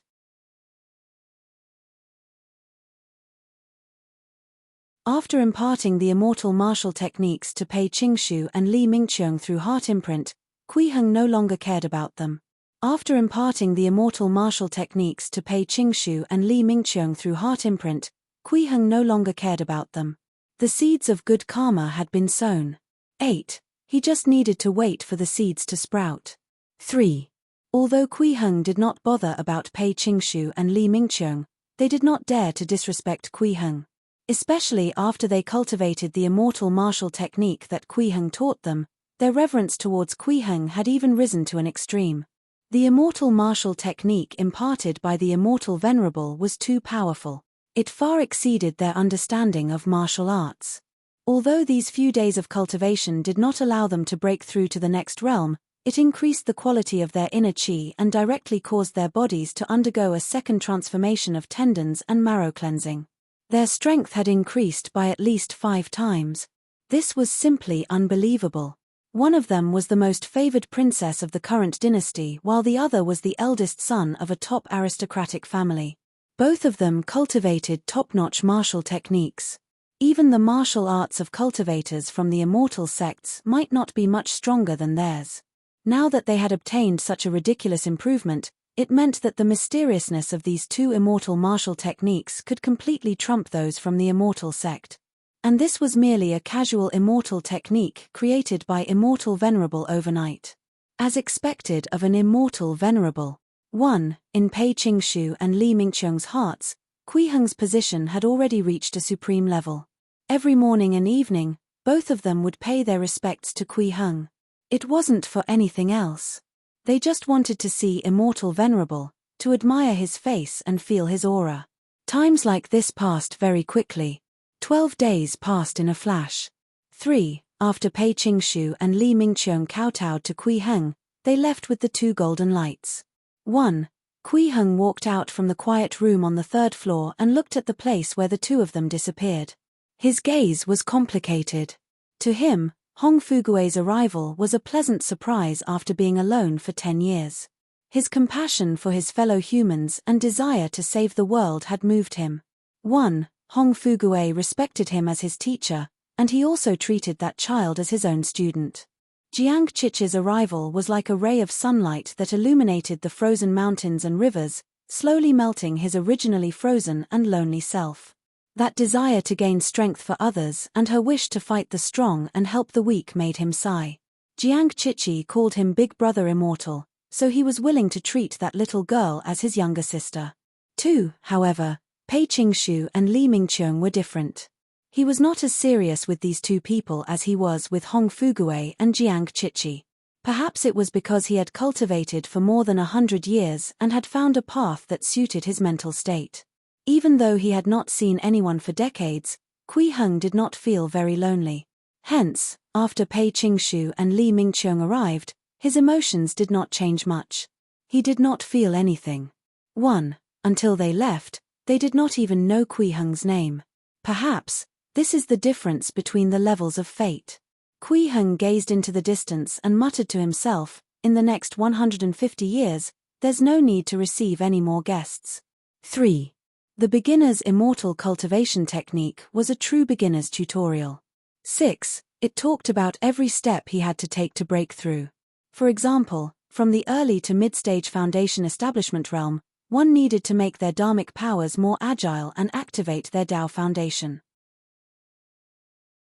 Then, from the peak of foundation establishment to the golden core realm, one needed to ignite true fire to calcine the Tao foundation sea into a golden core. However, it did not explain the details. Kui Heng had to figure out how to make his dharmic powers become agile and how to ignite true fire himself. Fortunately, a certain cultivation concept of the immortal martial technique that the last 2 visitors described gave Kui Heng inspiration, and it allowed him to think of a method to ignite his Tao foundation true fire. His inspiration came from the inner world realm. According to Pei Qingshu's description, the inner world realm was to construct a small world within one's body that corresponded to the outside world. This would strengthen one's ability to sense the interactions between heaven and earth, allowing one's true essence to grow endlessly. On the other hand, the situation Kui Heng faced was that the ocean of his Tao foundation was boundlessly vast. Even though the strength of his soul had already fused with his dharmic powers, he was unable to utilize the entire ocean of Tao foundation at once, and it was utterly impossible to gather true fire, let alone calcine a golden core. Now he had found a way. He attempted to increase the power of his divine soul to represent the heavens and caused the Tao foundation sea to sink, representing the earth. He placed himself in the middle, representing man. Using the concept of heaven, earth, and man, he constructed an inner world that was similar to the inner world realm. Of course, his inner world was clearly much larger and stronger, corresponding to the outside world. As soon as his inner world was formed, the heaven and earth law immediately reacted. At this instant, Kui Heng felt an extremely formidable heavenly power nourishing his energy of heaven. His soul borrowed the power of heaven and earth. In the next instant, the power of the soul ignited an invisible true fire in the vast Tao foundation sea. The golden Tao foundation sea surged, and Kui Heng's entire body emitted golden light. In the blink of an eye, the entire world was filled with a golden light that exuded an immortal aura. Boom! Kui Heng felt as if he heard a clap of thunder, and then he felt that everything within his body was illuminated by the golden light. And the source of this golden light was a round lump of light. Golden core. What was a golden core? 1. It was clearly described in the beginner's immortal cultivation technique. Metal was a firm and indestructible object. Alchemists were perfect, pure, and free. 10. Refining an invincible Vajra body and cultivating a perfected and flawless spirit was for the golden core. The former represented life, while the latter was nature. A golden core completely integrated with immortality meant that one's life would exist forever. Therefore, once the golden core was formed, it would immediately extend one's lifespan by 1,000 years. Divine powers would be born naturally, and dharmic powers would become boundless. As long as the golden core was not destroyed, one could be reborn from a drop of blood and resurrected. 16. Kui Heng, who had attained this level, could no longer be considered a human in any way. However, he continued to live his life as usual. Cultivation, cooking, eating, playing games, cultivating, sleeping. 20 years after Kui Heng refined his golden core, another person entered the beginner's space. However, Kui Heng did not go to meet him. 3. After casually giving him some opportunities, he ignored him. 12 days later, the visitor left. Another 30 years passed, and Kui Heng had attained the intermediate stage of the golden core realm. Another 10 years passed, and someone accidentally entered the beginner's space again. However, Kui Heng was in closed-door cultivation, and it was already 10 years later when he woke up. 4. Since then, no one had entered the beginner's space. Kui Heng was not bothered by this. Time passed quickly. In the blink of an eye, another 80 years pass. Finally, 150 years after Pei Qingshu and Li Mingqiong left, 200 years after Jiang Qiqi left, 290 years after Hong Fugue left, it was already 300 years after Kui Heng transmigrated here. His entire body was flawless and perfected. Just by standing there, he was like an immortal god, affecting the surroundings, making it feel like a paradise. Grand perfection of the golden core realm. Congratulations! The 300 years of novice protection period has passed. 1.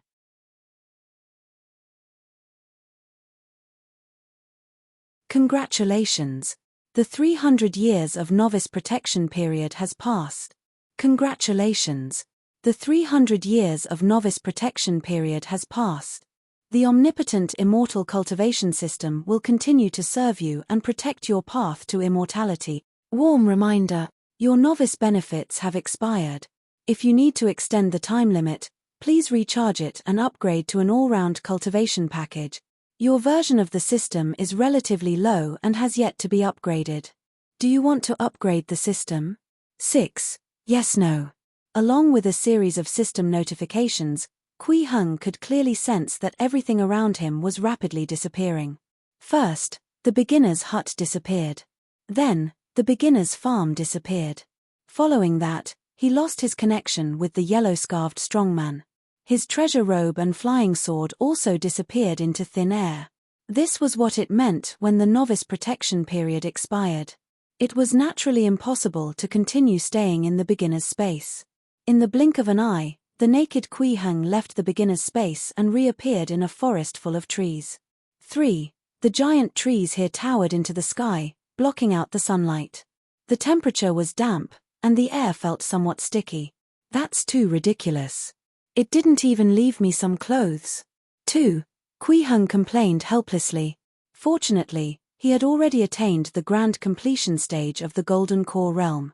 With a thought, he used his dharmic powers to condense a new set of clothes for himself. However, he burst into laughter soon. This is rather interesting. Letting me descend into this world naked can be considered as the start of a new life. After all, he had been cultivating for 300 years, so he quickly calmed down. As he surveyed his surroundings, he was also considering what he should do next. This seems to be a primeval forest. There's no one here. TSK, why does it look like the same forest as when I just transmigrated here? Kui Heng suddenly felt that something was amiss. His gaze swept across the surrounding trees and then checked the ground beneath his feet. His expression became strange. This is actually the forest where I was when I transmigrated here. The soil and trees in the novice space were dug up from these woods. He naturally knew them. What did this mean? This meant that after he walked out of the beginner's space, he had actually returned to the same world he was in when he first transmigrated. 4. It was also the same high-level immortal realm that caused the system to issue an alarm in the first place. 1. This. Kui Heng suddenly felt a numb feeling on his scalp. What happened to the beginner's space that was supposed to be shuttling in the void between the myriad worlds? 1. To think that he had spent so much effort to find out about the outside world, wanting to make preparations for himself after he left. In the end, he still returned to the starting point. System, what's going on? Am I still in the same world as when I first transmigrated here? Kui Heng frowned slightly as he asked in his heart. The omnipotent immortal cultivation system will continue to serve you and protect your path to immortality. Warm reminder, your novice benefits have expired. If you need to extend the time limit, please recharge it and upgrade to an all-round cultivation package. Your version of the system is relatively low and has yet to be upgraded. Do you want to upgrade the system? Yes, no. He only received a series of notifications. The corner of Kui Heng's mouth twitched. He resisted the urge to curse and ordered the system. Yes. 1. Congratulations. Respected host, you have passed the novice stage. The system will upgrade to the latest version. Upgrade begin. Progress. 0, 1%. 0, 3%. 0, 31%. Then, a day and night passed. Only 10% was downloaded. Fortunately, Kui Heng was already an experienced cultivator. When he was cultivating in seclusion, he would sit for more than 10 years or even decades. He could afford to wait for 10 days. Sure enough, after waiting for 10 days, the system upgrade progress finally reached 99%. Then, it stopped moving. Even after 20 days, it was still 99%. There was no sign of growth. 14. Ridiculous. I can't just wait here forever. 2. Kui Heng finally couldn't sit still anymore and started to consider where he should go. To him, this was an extremely dangerous world. A place like the forest that had no defensive capabilities was not safe at all. If some great immortal cultivators were to fight in the sky, any random spell would raze this forest to the ground. He would also be implicated. In fact, there was no need for them to be too powerful. As long as a few nascent soul cultivators fought, the shockwaves from the battle could shatter his body. If his golden core could survive, that would be fine. He could slowly revive again. But if the golden core was destroyed, he would truly be destroyed in body and soul. It would be best if he could hide in some mountain cave. The higher the mountain, the safer it was. 2. The bunker was big enough. With a mountain as a buffer, he might not be killed instantly. However, he soon realized that it would not be difficult for him to destroy a mountain with his current golden core cultivation. With his current strength, he only needed one punch to turn a small mountain under 1,000 foot into dust. If he really encountered a battle between experts, unless he hid in a 100,000 foot tall mountain, it didn't seem very safe either. As he thought of this, he carefully flew into the sky and looked into the distance. He discovered that there were no tall mountain ranges around him.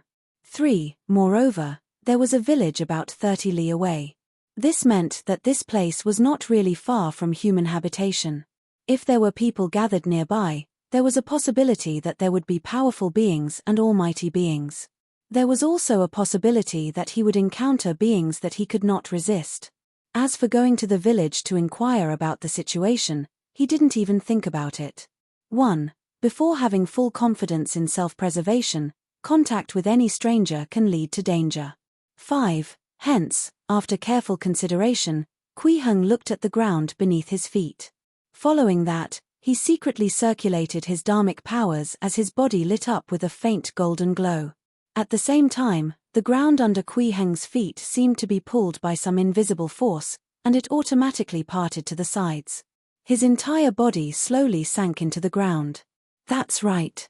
After thinking about it, he still felt that it was safer to hide underground. 3. In any case, his golden core had already reached the grand completion stage. He did not need to eat, drink, or even breathe. His body was already indestructible and could withstand the immense pressure underground.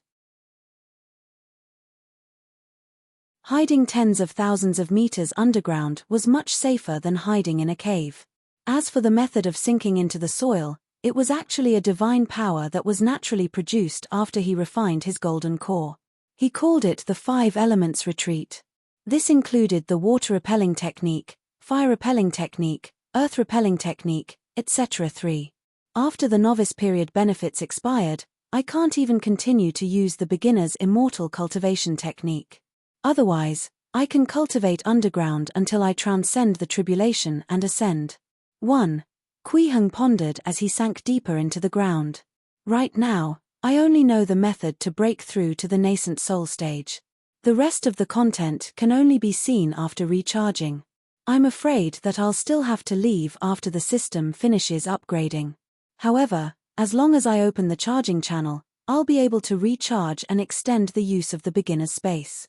If I encounter danger, I'll be able to hide in the beginner's space, and I'll be able to protect myself. 2. The content of the immortal technique was too complicated. It was impossible to understand the contents of a higher realm in advance. It was impossible to even memorize it. Thus, even though he had read through the entire beginner's immortal cultivation technique, he did not manage to memorize it. Right at this moment, Kui Heng suddenly let out a soft gasp of surprise. He felt that the underground path that he was taking was blocked. 1. He had only sunk about a dozen meters so far. What happened? Kui Heng took a closer look and realized that it was a huge slab of stone. It was blocking in front of him, and from the looks of it, it was obviously man-made.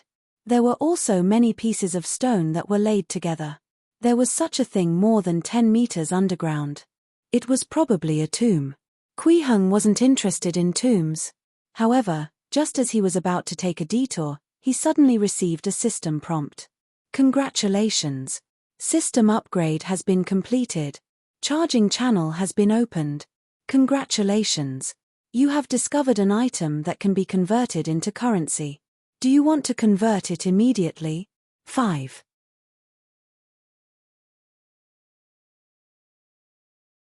Kui Heng was pleasantly surprised by the system upgrade. Kui Heng was pleasantly surprised by the system upgrade. This meant that as long as he charged enough value, he would be able to upgrade and gain the immortal cultivation technique. He could also pay to obtain more novice perks. Moreover, he had not expected to find an item that could be converted into system currency the moment the upgrade was completed. What a double blessing! Kui Heng checked the system interface immediately. There were only 2 lines of words now. Currency, 0, purchasable, omnipotent immortal cultivation package. Price, 99. 2. Other than that, there was nothing else. It was very simple. Just as Kui Heng had predicted, if he wanted to earn the right to renew the novice perks, he had to recharge enough credits to redeem the package first. This trade was even shadier than a goose. 2. Kui Heng rolled his eyes, but still issued an order to the system. Convert the currency immediately. 1. Then, from his perspective, the stone slabs below suddenly began to glow with a faint silver light. Then in the blink of an eye, the light disappeared. 1. At the same time, the number of coins on the system interface increased. Currency, 0.035. Kui Heng was extremely surprised. The items that could be converted into currency were actually these stone slabs. What was this principle? Do convertible objects need to be man-made or something else? Kui Heng frowned slightly and thought to himself, if the stone slabs in the tomb can be converted into currency, then can the things in the tomb be converted too? Kui Heng was tempted. That was because it was highly possible. Thus, he immediately decided to open these stone slabs and enter the tomb to take a look. Kui Heng had considered whether there were any ominous things in this tomb, such as red-furred zombies or monsters. However, judging from the amount of currency converted from the tombstone, the tomb itself should not be of a high level. Moreover, since it was only buried a dozen meters below the ground and there were no restrictions or formations protecting it, it meant that it was unlikely that it would pose a threat to a cultivator at the peak of the golden core stage. After entering the tomb, Kui Heng realized that it was just as he had expected. It was not a high-level tomb. Both the scale of the tomb and the burial items were ordinary. The tomb had even been robbed before. Many porcelain objects that had been buried with the deceased were knocked to the ground. Most of them were broken. There was very little gold, silver, or jewels, and most of them were scattered on the ground. Even the coffin of the deceased had been opened. Kui Heng walked over and saw a corpse that had been torn into pieces. There were broken pieces of cloth hanging on it. It was obvious that the grave robbers had paid special attention to it. There were also some copper coins scattered around in the coffin. They must have been left behind by the grave robbers. Treasure of Great Jin. Kui Heng saw the words on the copper coin. He raised his eyebrows and muttered, "I remember Chich's country was called Great Jin." 1. He took out a copper coin from the coffin and examined it carefully. The workmanship of the copper coin was rather exquisite, and the words on it were very clear. It should have been made when the dynasty was flourishing. On the front was the words Great Jin Treasure, and on the other side was first year of Jianxing. Great Jin was a country, and Jianxing should be the year of the emperor. At the same time, Kui Heng received a system notification. "Congratulations! You have discovered an item that can be converted into currency. Do you want to convert it immediately?" He was silent for a moment, then nodded. "Convert." In the next moment, Kui Heng saw that the porcelain, jade, jewelry, the coffin itself, as well as the copper coins scattered in the coffin all lit up with a faint silver light. Kui Heng's currency interface increased. Currency, plus 20, 2. The upgrade package is only 79 coins away. The corners of Kui Heng's lips curled up slightly as he revealed a happy expression. The feeling of gaining something was always wonderful. At the same time, he was also wondering what the system was using to judge the value of the items for conversion. From the two conversions just now, it seemed like they were both objects with traces of human creation. Furthermore, after conversion, the items themselves did not change at all. Kui Heng looked around and said, "There is the least amount of copper coins converted, and the numbers are almost negligible. The coffin itself and the stone slabs are also very low in number. Jade and porcelain are the most common. The more exquisite they are, the more currency rewarded. Could it be that it depends on the level of workmanship?" He could not be sure now. He could only make some guesses on the value of the items based on the final amount. Finally, he looked at the copper coin in his hands and observed the words on it. Great Jin. This made Kui Heng think of something. System, is this world Jiang Chich's world? Respectable host. Your novice period has expired. Please recharge and upgrade to an all-round cultivation package. The system will continue to protect your path to immortality. 4. Money-faced. 1. Kui Heng cursed in his heart, and then he put away the copper coin and left this tomb. However, he did not return to the surface, nor did he continue to sink further down. Instead, he continued to use the earth-repelling technique to roam the underground, searching for more graves. 7. Although he did not know the specific rules of the system's currency conversion, he could at least confirm that burial items could be converted. His top priority was to find a few more graves and collect the coins needed to upgrade for the package. Underneath this dense forest, there seemed to be a group of graves. It didn't take Kui Heng long to find 5 ancient tombs, but 3 of them had been turned upside down by the tomb raiders, with only a few remaining intact. He only converted 30 coins in total. All 5 graves added up to only 10 coins more than the first one he had encountered. Fortunately, there were many graves here. Kui Heng quickly found 7 more graves. Currency plus 0, 3. Currency, plus 15. Currency plus 0, 2. Currency plus 0, 5. Currency plus 21, 3. Although most of the tombs had been raided, there were still some remaining. Kui Heng finally saved up more than 80 coins. He was very close to obtaining the upgraded package. After a period of searching, Kui Heng found another tomb of a considerable size. Just from the items outside the tomb, he had converted another 0.5 coins. When he entered, he found that the size of the tomb, the number of burial items, and the rarity of the burial chamber far exceeded all the tombs he'd raided earlier. 1. He even found many books and seals in the tomb. 1. Most importantly, it had never encountered a tomb raider before. Convert. Kui Heng ordered the system. 1. Currency, plus 58. The gains were astonishing. 1. The owner of this tomb was definitely someone with an extremely high status when he was alive, perhaps even a noble.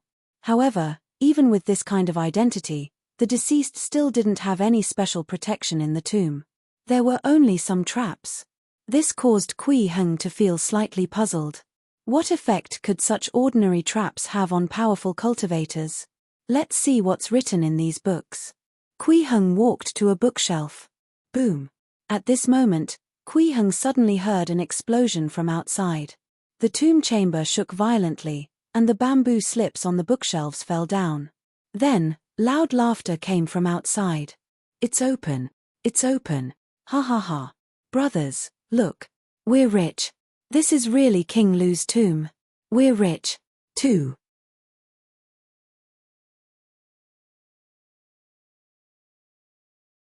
Zhao Guang was already 36 years old this year. Zhao Guang was already 36 years old this year. He was born in Pingyang County of the Great Jin's Swallow Mountain Prefecture. In his early years, he had worked as an alchemist in the mines and was responsible for brewing gunpowder and detonation work in the mines. Later on, the county governor of Swallow Mountain rebelled and took all the craftsmen in the square to join him. He took advantage of the chaos and escaped. 3 years ago, Zhao Guang ended up in Zhuhe County. Because he was experienced in mixing gunpowder and concocting explosives, he was recruited by a group of grave robbers and started doing shady business for money. Initially, he felt that this matter was detrimental to his morals and he felt a little resistant. However, as the number of jobs the grave robbers completed increased, his savings also increased. Because of his unique skills, he quickly became the second-in-command of the grave robbers gang and gradually became addicted to the thrill of grave robbing. With the stolen goods he obtained from selling the items from his tomb raiding jobs, Zhao Guang managed to buy a large house in the city in just 1 year. He got married and had children. He even brought his old mother over from the chaotic Swallow Mountain County to support her. 5. In this chaotic world, Zhao Guang's life could already be said to be very beautiful. Therefore, he had thought of washing his hands off this business more than once. Especially after his son was born and his mother was brought over, this thought became even stronger. Unfortunately, the leader of the gang of grave robbers and the others wouldn't let him go. There was a rule in the Great Jin: kill all grave robbers without mercy. Those who dared to do such a thing were all outlaws without exception. As long as Zhao Guang dared to back out, even if he only mentioned it once, he might become a corpse the next day. But 3 days ago, the thief king, Wang Ba, had suddenly gathered all his brothers and told them something. Wang Ba said that after many years of careful observation, he had already discovered the location of King Lu's tomb. As long as they could finish this job, they would not have to worry about anything for the rest of their lives. They would also be able to wash their hands off the business. They would no longer have to take the risk of robbing tombs. 1. This moved everyone, including Zhao Guang. King Lu. This was the grave site of a region king. He had been bestowed a region of land upon the founding of Great Jin, and the country of Lu was a prosperous land. The burial items in the tomb of the king of Lu would definitely be priceless. The riches inside might surpass the combined amount they'd gained from all the grave robbing jobs they'd ever done in the past. Hence, everyone agreed. After a hearty feast of wine and meat, Wang Ba and Zhao Guang brought their companions, a total of 7 people out, fully equipped with all their tools. Taking advantage of the night, they came to this forest that was more than 10 li from Zhuhe County. Boom! Following a loud explosion, a huge stone door finally appeared in front of them. Due to the violent explosion, cracks appeared on the stone door. Zhao Guang stood behind the group and nodded with a smile. He was not the one who had used the explosives to blow up the passage to the tomb, but he was very satisfied with the power of the explosives he had prepared this time. According to past experience, as long as a crack appeared on the stone door, the mechanisms in the tomb would be greatly damaged, increasing the chances of survival. Judging from the size of the crack, it was unlikely to have damaged the buried treasures. Ha ha ha, Second Bro's explosives are really getting better and better. Wang Ba laughed loudly and turned to Zhao Guang. From today onwards, your mother is my mother. Your wife and children are also my family. 6. As long as we are in Giant Deer County, We will not let them suffer any grievances. Haha, thank you, big brother. Zhao Guang cupped his fists and smiled. Right now, he is still relying on his boss. He wanted to get more after this job, so he naturally wouldn't offend this boss. However, he had a feeling that what Wang Ba had just said sounded a little strange. 3. Big brother, second brother, let's quickly open the tomb door and see what treasures are inside. Yes. Let's do it quickly. Recently, quite a number of young disciples from the martial sects have left the county city. They like to be nosy. The explosion just now was a little too loud. We'd better search quickly. This is King Lu's tomb. Ha ha ha ha. Everyone began to speak one after another as they worked together to push the stone door open. All of them were skilled in martial arts. With the combined efforts of the 5 of them, they quickly moved the stone door of King Lu's tomb, which weighed thousands of catties, into a gap that was wide enough for 2 people. Ha ha, it's open. It's open. The treasures are right in front. One of them cheered, feeling as if a mountain of gold and silver was right in front of him. He directly rushed through the gap. F***CK, don't even think about snatching everything for yourself. Wait for this, daddy. The other 2 also ran in. Wang Ba and Zhao Guang were in no hurry to enter. This was their rule. The younger brothers would enter first while the 2 leaders would enter later. After the 3 people in front entered, the 2 of them took out a few lanterns and lit the candles inside before slowly walking into the tomb. The tomb of King Lu was extremely gorgeous. It was practically built according to the style of King Lu's estate when he was alive. Even experienced grave robbers like Wang Ba and Zhao Guang were amazed. With every step they took, they could see treasures that left them dumbfounded. Damn it, the treasure vault, it's really a treasure vault. Wang Ba's eyes lit up, and even his voice was trembling slightly. He subconsciously smiled and said, "Mine, it's all mine, ours." 2. Zhao Guang, who was walking beside him, frowned slightly. He felt that something was wrong with Wang Ba today. 1. He seemed overly excited. He also realized that there were no more sounds in front. Those 3 brats seemed to know how to plunder quietly. Every time, they would make the tomb as noisy as a wet market. What's going on? Wang Ba also seemed to be puzzled. He looked at Zhao Guang beside him and thought to himself, it shouldn't be time yet. Just then. Ghost. Ghost. Run. An extremely terrified scream suddenly came from the front. Immediately after, 3 figures sprinted out of the tomb like they were running for their lives. All of their faces were pale, as if they had been greatly frightened. What happened? Wang Ba shouted, "Don't run." What ghost? Zhao Guang immediately became alert and took out a black donkey's hoof from his chest pocket.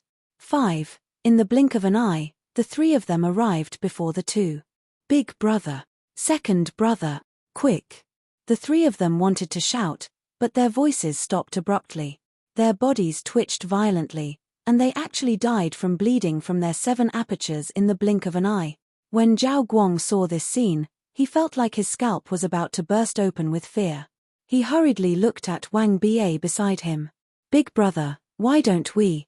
However, before he could finish speaking, he suddenly felt dizzy and his entire body was racked with intense pain. He could feel a warm sensation coming from his eyes, ears, mouth, nose, and 7 orifices. He was probably bleeding. Blood flowed from all 7 apertures. "You!" Zhao Guang's eyes widened as he stared at Wang Ba in disbelief. His eyes were filled with anger and hatred. "Hee, brother, go in peace." Wang Ba turned to look at him, his eyes narrowing slightly as he sneered, "Everything here should have been mine to begin with." "Ghost!" Zhao Guang suddenly exclaimed, his eyes fixed on the area behind Wang Ba. "What dogsh *T ghosts? There's no such thing in this world." Wang Ba had raided countless graves before. He did not believe in the existence of any sinister things at all. As he mocked Zhao Guang, he turned back to look.